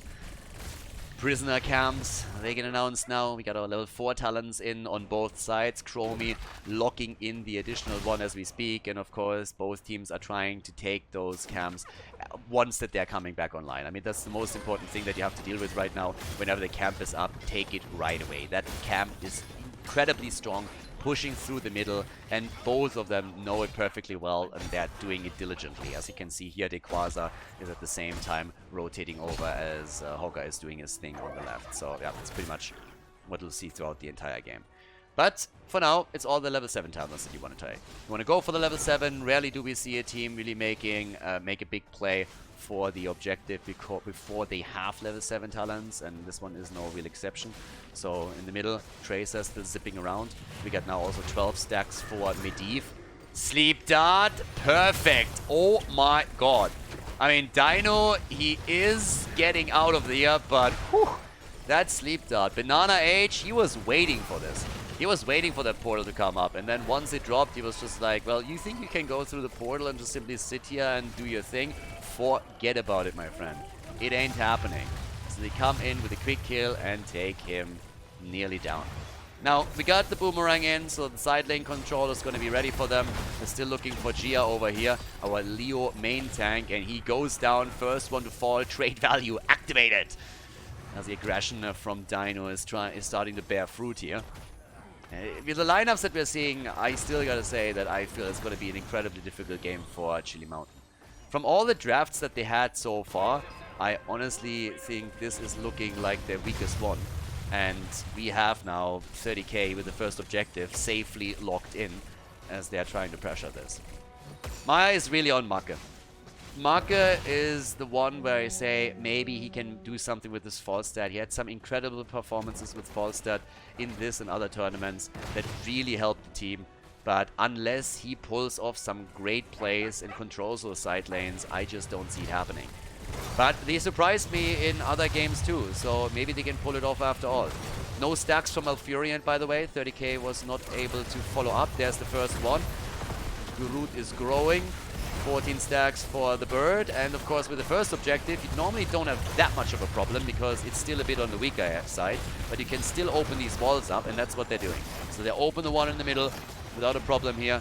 Same time now at the bottom. Yeah, we're seeing the same thing happening more or less. With the portal already opened up, Falstad has to be very careful. At least up to the moment where Banana Age is moving in so that he can provide a bit of a heal here.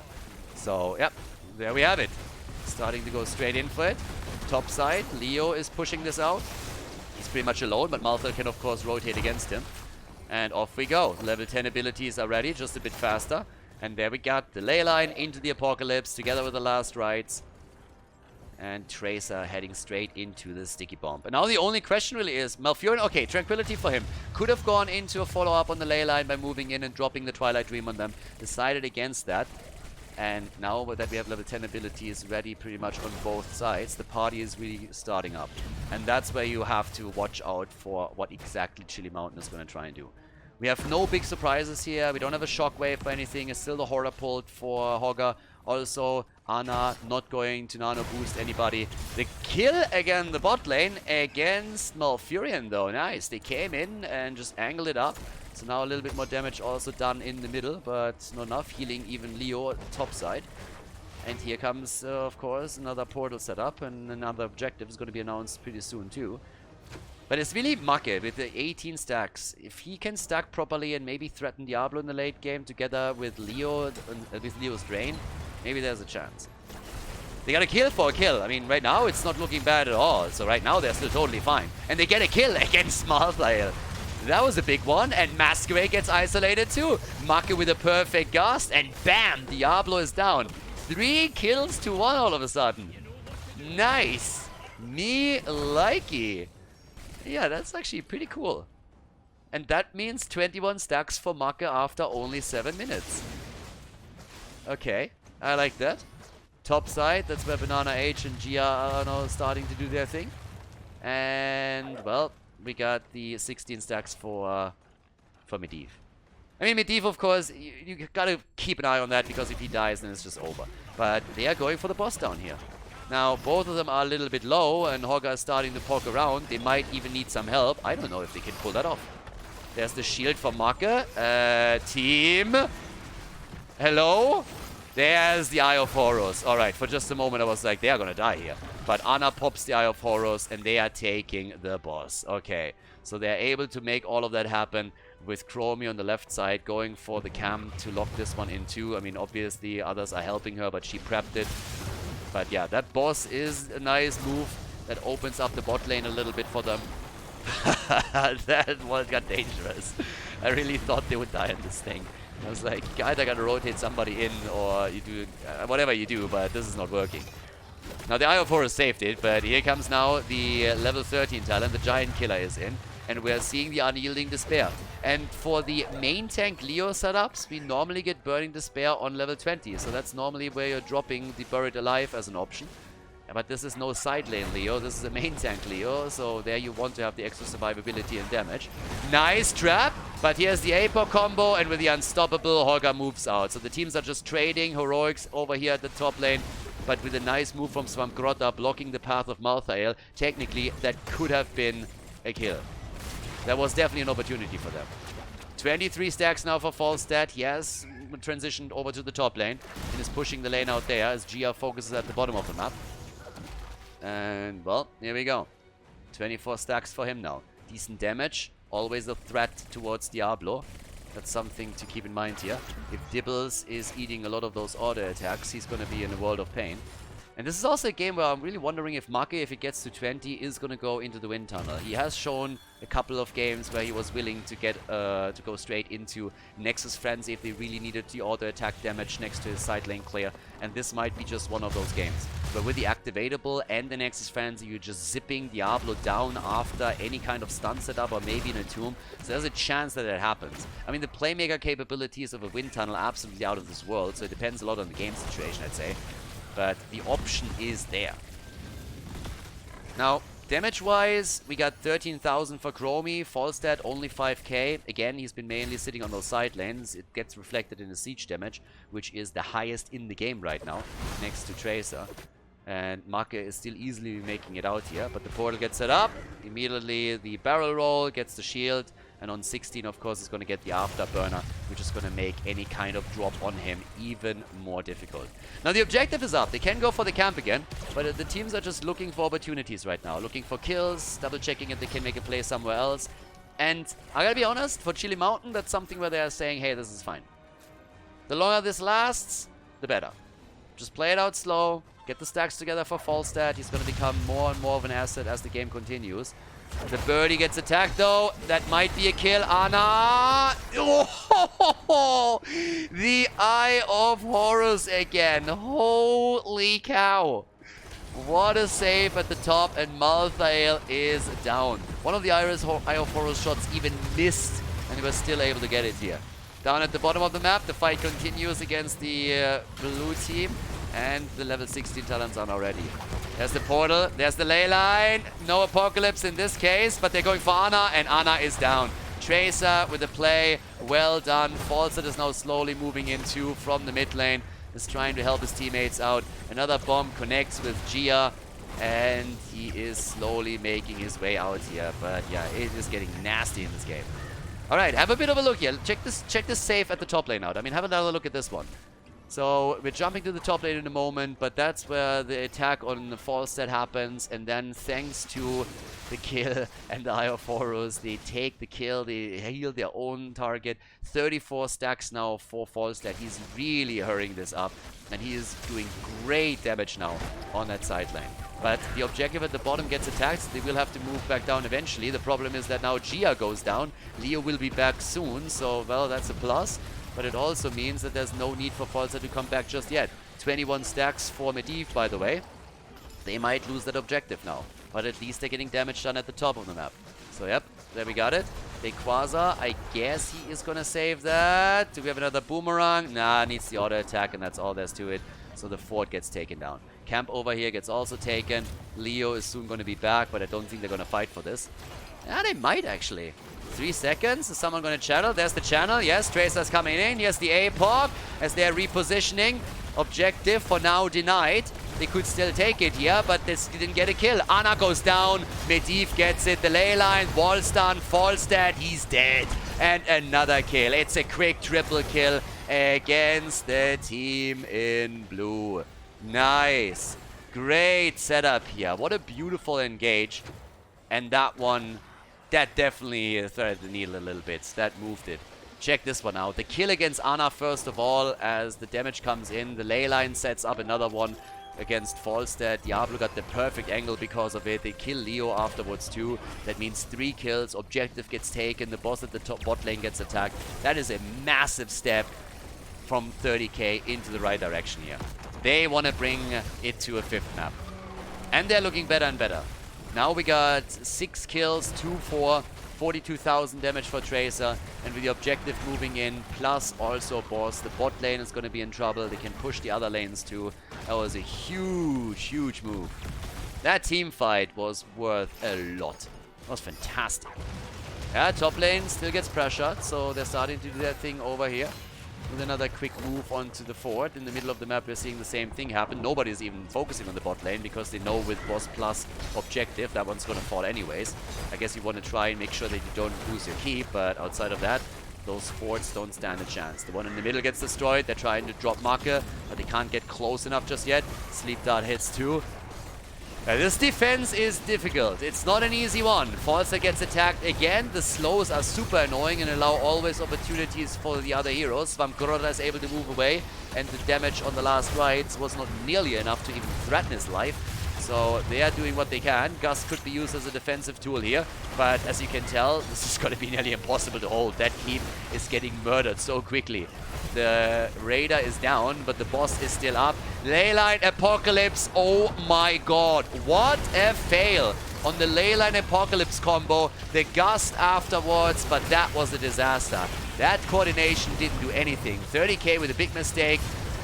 But can they still retreat? As long as they retreat, there's nothing lost here.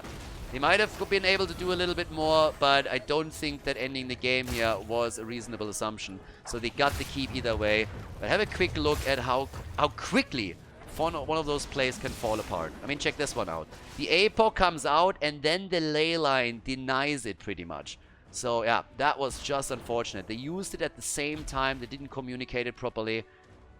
As I said, I don't think they could have gotten much more. Maybe if they get 2-3 kills in that situation, they can go for the core, but I doubt it. With 2 armor shields, it's tricky.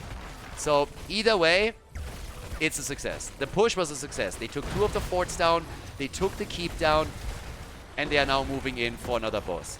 Now, the blue team, they are instead just simply moving into the middle of the map with the intention of not only defending against this camp, but maybe even taking the fort. And they can't really do that. Tracer is still up at the top. Dino is playing it out and is soloing the remaining hit points on the boss. But yeah, for now the 20 talents are pushing Chili Mountain back. They won't engage into this. Next objective is going to come up soon too.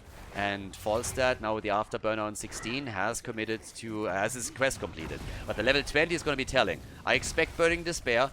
Again, Gia is the solo tank at the front, or the main tank at the front. And I still want to see what Market decides to do.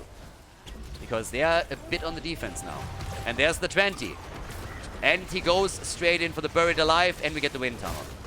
Alright, I wouldn't have ripped him for Burning Despair at all, given that he's the main tank, but still, he goes for the engage. They want to get the play, and they go for Malfurion. Perfect, perfect timing, and the shield is there. Medivh for the play, and in comes the ley line, the APOC. Much better time this time, not perfect, but good enough. If Medivh dies, he loses all of his stacks, by the way. Medivh is alive and makes it out. 29 stacks for him. The fight not over. A kill against Hogger is inevitable after the last rights gets dropped. The boss is still doing damage up at the top, and down here the fight continues against Gia himself. He drains Leo once more. What a battle once. I mean, seriously. Leo down, Hogger down. And 30k, they just have such a fantastic draft compared to what Chili Mountain is running here. They are taking more and more control of this game. They now go for the top. They want Marke. Can't get him. But the objective is going to hurt a lot now. We're 17 minutes into this game already. So yeah, they're starting to make the next play here. Here's the push coming straight to the middle. Tracer pushes out the top lane, helping to do even more work. 3 of the heroes haven't died in this game, Tracer being one of them, Chromie and Medivh the other 2. And Medivh got close. Medivh got very close to dying in the last exchange. And he has still not stacked completely. I think he's sitting at 30 now.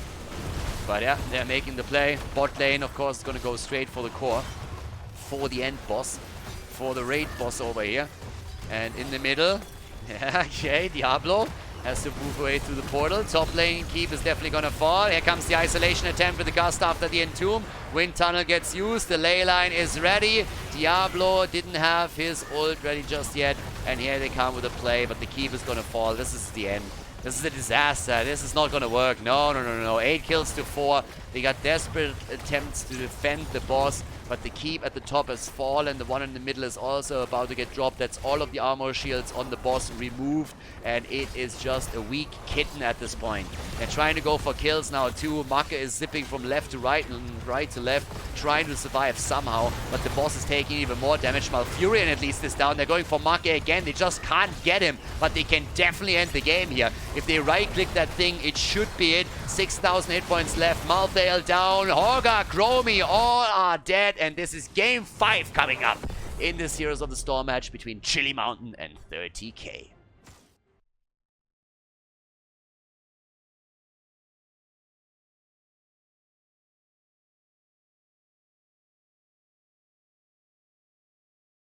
Game 5, we're going the full distance. We're starting off with a fantastic match here on our last day of the tournament. We have the 5th map between 30k and Chili Mountain. Braxis Holdout. Alright, once again, Braxis, last map here.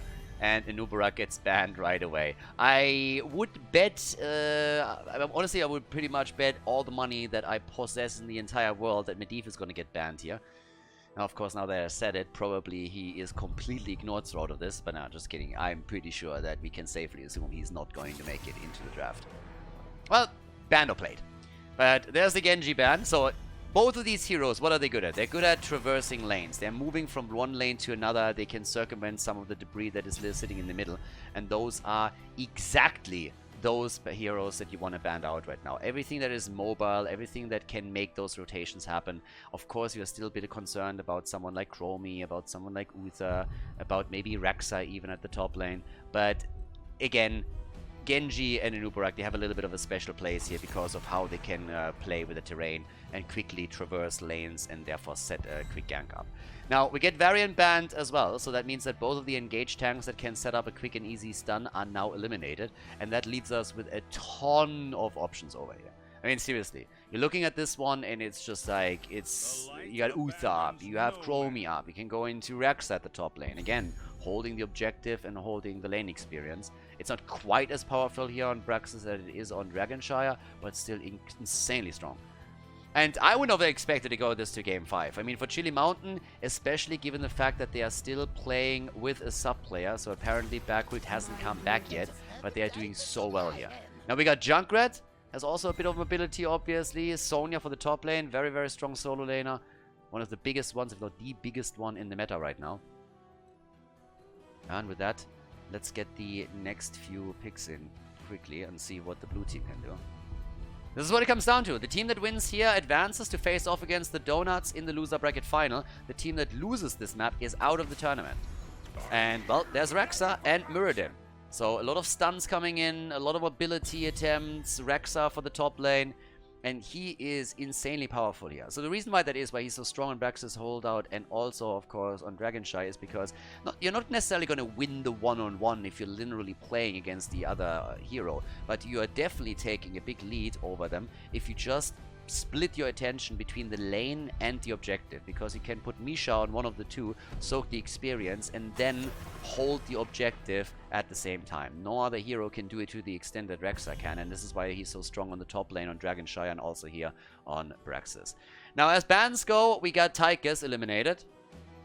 Of course, you're also thinking a little bit about the Zerg wave. You need a certain amount of wave clear that you can use so that you make sure that once the objective kicks in, you're still getting, you know, a little bit of wave clear in, and you can slow that down. And wave clear pretty much doesn't exist for the blue team at this point, so they really need to start drafting some. And they will. And they got a lot of options, of course, still. We have tons of mages that could still be played here. But, yep. Let's see what else we're going to get, especially on the perspective of 30k now, who have the next double pick incoming. They still need their support. They don't have one yet. And they also need to have a main tank for the bot lane. Karazim and Mei.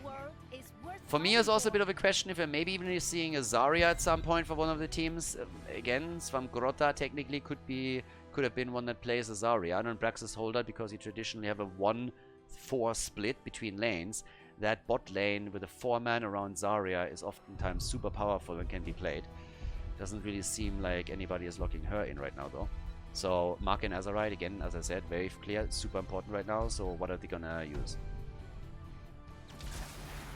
Orphea and Phoenix. Alright.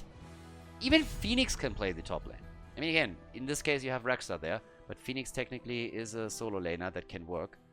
And this is also a map where in the past we've seen him go into his laser on the 10, going into the laser ult in the attempt to just laser the Zerg wave away. An Ultralisk. Last pick. Braxis Holdout, everybody. Cassia! Alright, Cassia's in.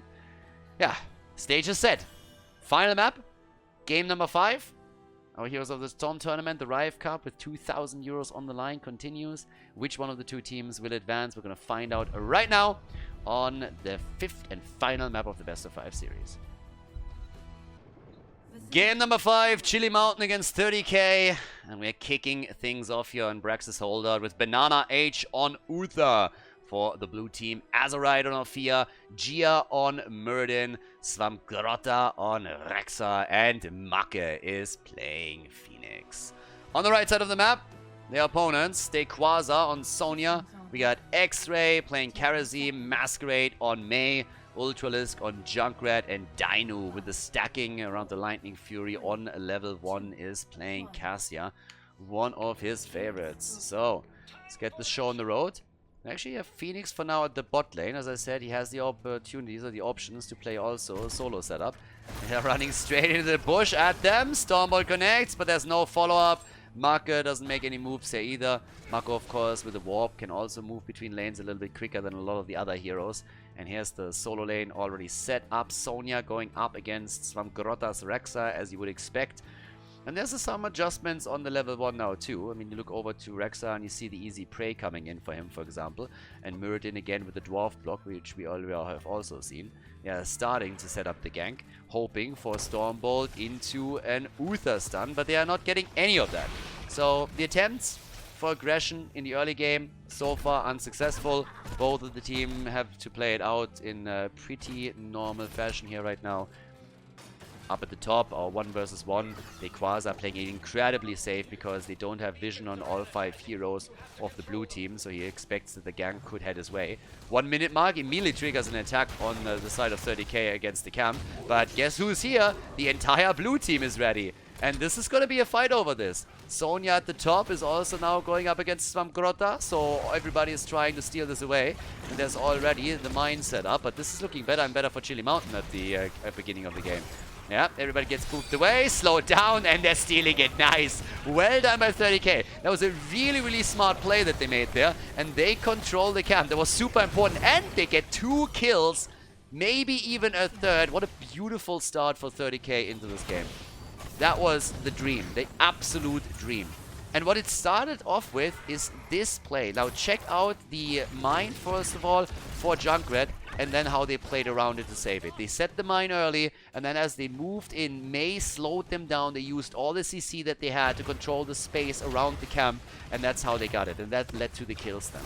But this is really the kind of play that was what started all of this up, so really nicely done. Junkrat at the top goes down. That's a kill against 30k, and there's the second one. So it's not like Chili Mountain is just taking this one and it gets taken apart very early on in the game. No. Instead, what we're seeing is now the attempt to maybe get X-Ray, but he dodges out. Good juke, but of course the camp is still up. I like it. Both of the teams fighting heavily.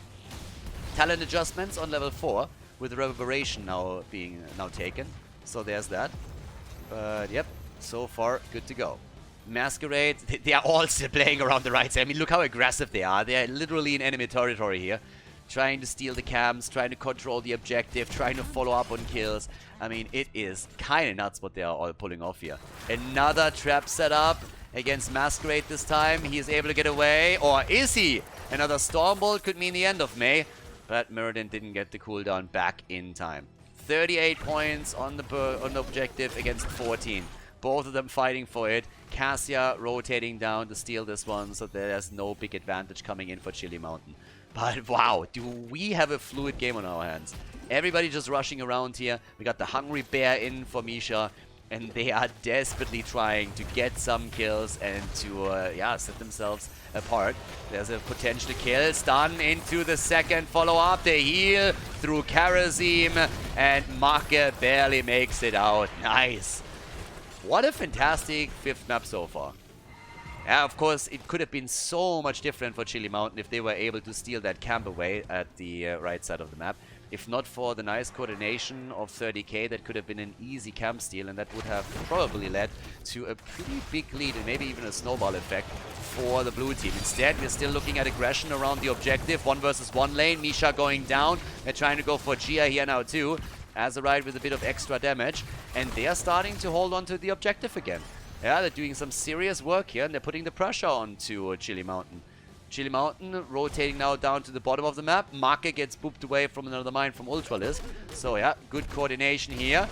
It's able to at least negate it for now, but it's 58% against 20 already, so a slight advantage.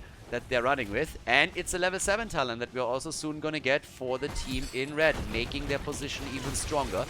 Then again, they're about to lose a hero, and Orphea is about to crush Quasar. He still makes it out with 100 HP, barely escaping, but still, he lives. And at the end of the day, that's all that matters for him. So, level 7 is in, but what a game right now. Again, the focus on the objective. It's now 2 heroes at the bottom of the map going up against Junkrat. But it looks more and more as if they might just get that first objective locked in. Ultralisk, he's buying a bit of time for them. 88, 90%, 92, 94. The Stormbolt, though, it connects and Ultralisk goes down. The continuous back and forth over here. Top side, even more action. I mean, it's just attack after attack after attack in this game. There's absolutely zero room to breathe now for the two teams. And it's just a murderous attempt of getting quick kills, capitalizing with the objective on them. Now the blue team is closing the gap slightly, so at least they're not going to trail too far behind. We got 40% for them now. Again, the move in. Quasar's also joining the fun at the bottom. Cassia's fallen over here. They're making the play for Gia. And now we got even Misha coming in. No matter who wins the objective, both of the Zerg waves are going to be quite strong. Now we got level 8 against level 8, a kill advantage for the blue team as they're looking for more victims at the top. And attempt to get another one connected here. So far not successful, but here comes the next exploit against X-Ray, and he just barely dashes out before he gets murdered as well. What a series right now, seriously. I did not expect this one to go to the 5th map in the first place, and now we have a great opening onto the final map too. Azerite is starting to rotate in, and it's just once again the gank setup against the top lane as they're trying to come in for another quick kill that might work out against Mei. Stun into stun, and massive damage gets unloaded onto Mei. She drops, and that's kill number 5. And slowly but steadily, we're seeing the blue team take a serious lead in experience. Maka at the bottom of the map, still with the 1 versus 1 situation against Ultralisk. But now we have it. Both of the team with a massive Zerg wave here as it starts to push through the lanes. Maka is defending at the bottom of map, or at least trying. The level 10 is so much closer for them. That would be a huge thing if they could lock that in right now. But Maka is, of course, falling back as the rest of the blue team is coming in to help him out here. They're all trying to ensure that their fort doesn't fall. At the top lane, we see a similar situation on the side of 30k. Yeah, the ults that we're waiting for.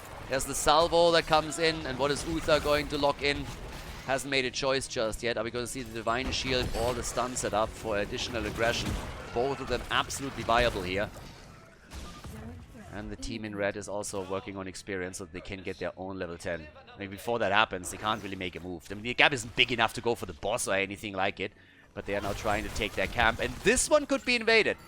This one could definitely be invaded. They got enough time for that, and they're trying. But, well, you've probably seen this one before. So, again, 30k is trying to make the play. Now they got their own level 10. Here comes the ice wall, and they're taking it again. Uther with a Divine Shield, denying the 7-sided strike damage, but he is still low, and they're chasing him hard. Banana Age, is he actually getting away? No, the shockwave of Sonya takes him down.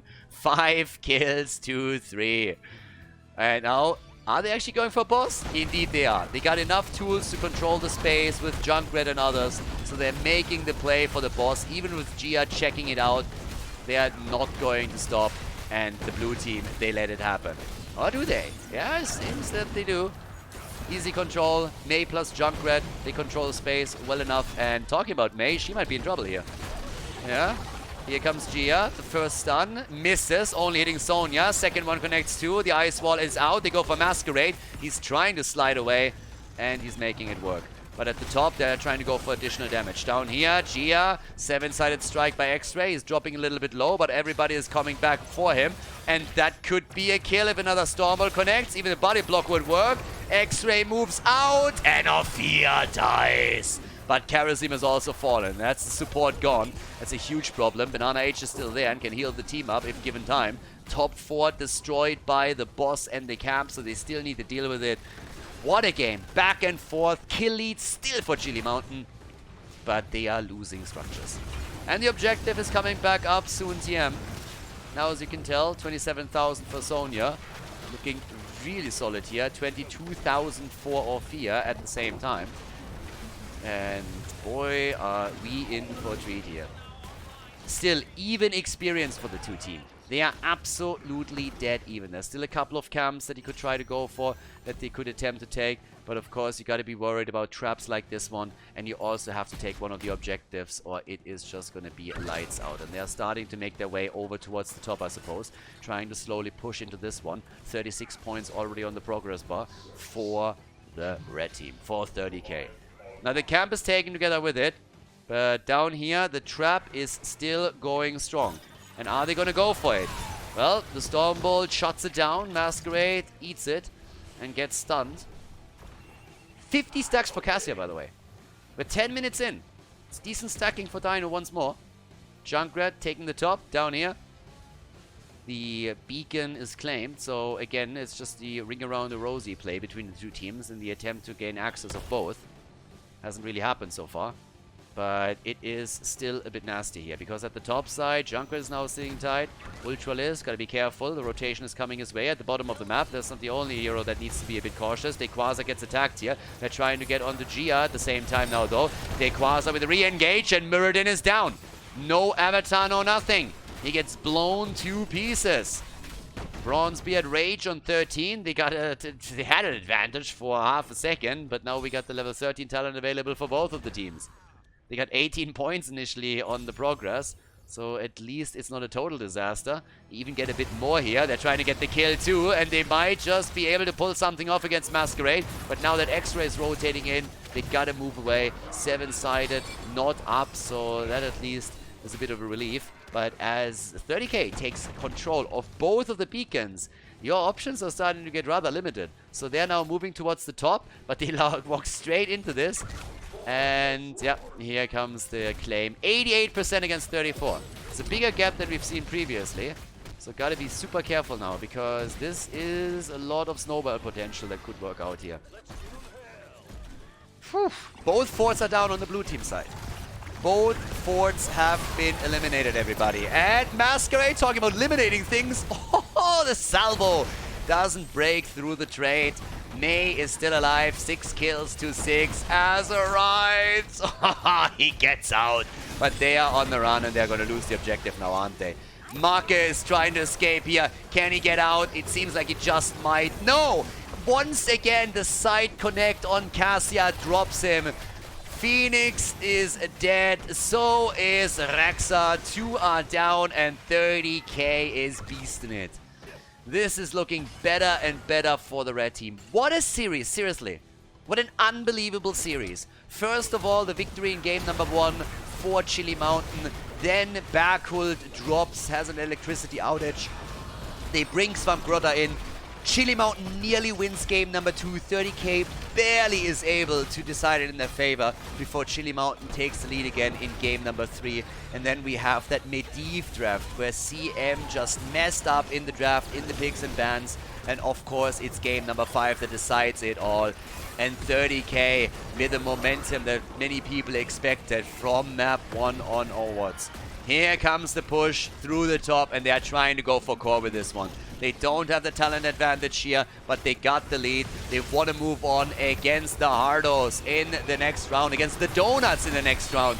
Can they make it happen though? The kill might seal the deal here. They get it, but Karazim dies, and so does Sonya. The core is slowly falling. The core is losing hit points quickly. They need to defend it somehow. The problem is that the red team is dying over here. The core at 70%. Cassia is down. Ultralis the only survivor. They might save it. They should be able to save it. It's so close. Ultralis 30%. He dies. Oh, goes down to 23. 19. And they still keep the core in action. But can they really save the game? They can go for boss. They could technically go for the boss now. They need to do something. You're at 18 points. If your opponent starts to move in and simply backdoors your ass, you're done. So now at the bottom of the map, of course, the Zergwave is still doing a little bit of work.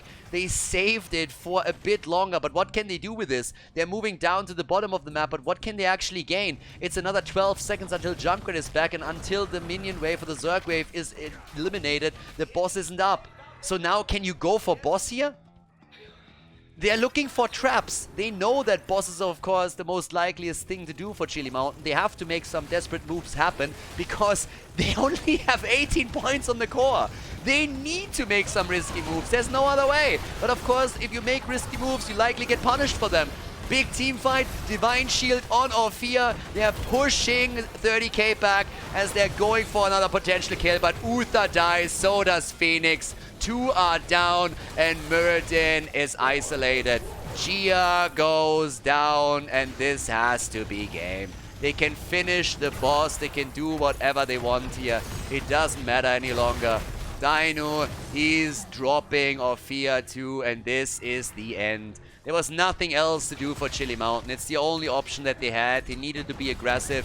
They needed to make some risky plays, and they get punished for them. But there was no other choice. With 18 points on the core, there's just no playing it slow. Your opponent can always backdoor you, and that is it. Chili Mountain with an insane performance in this series, but it is 30k that wins the Heroes of the Storm best of 5 and moves on to the loser bracket final. GG and well played.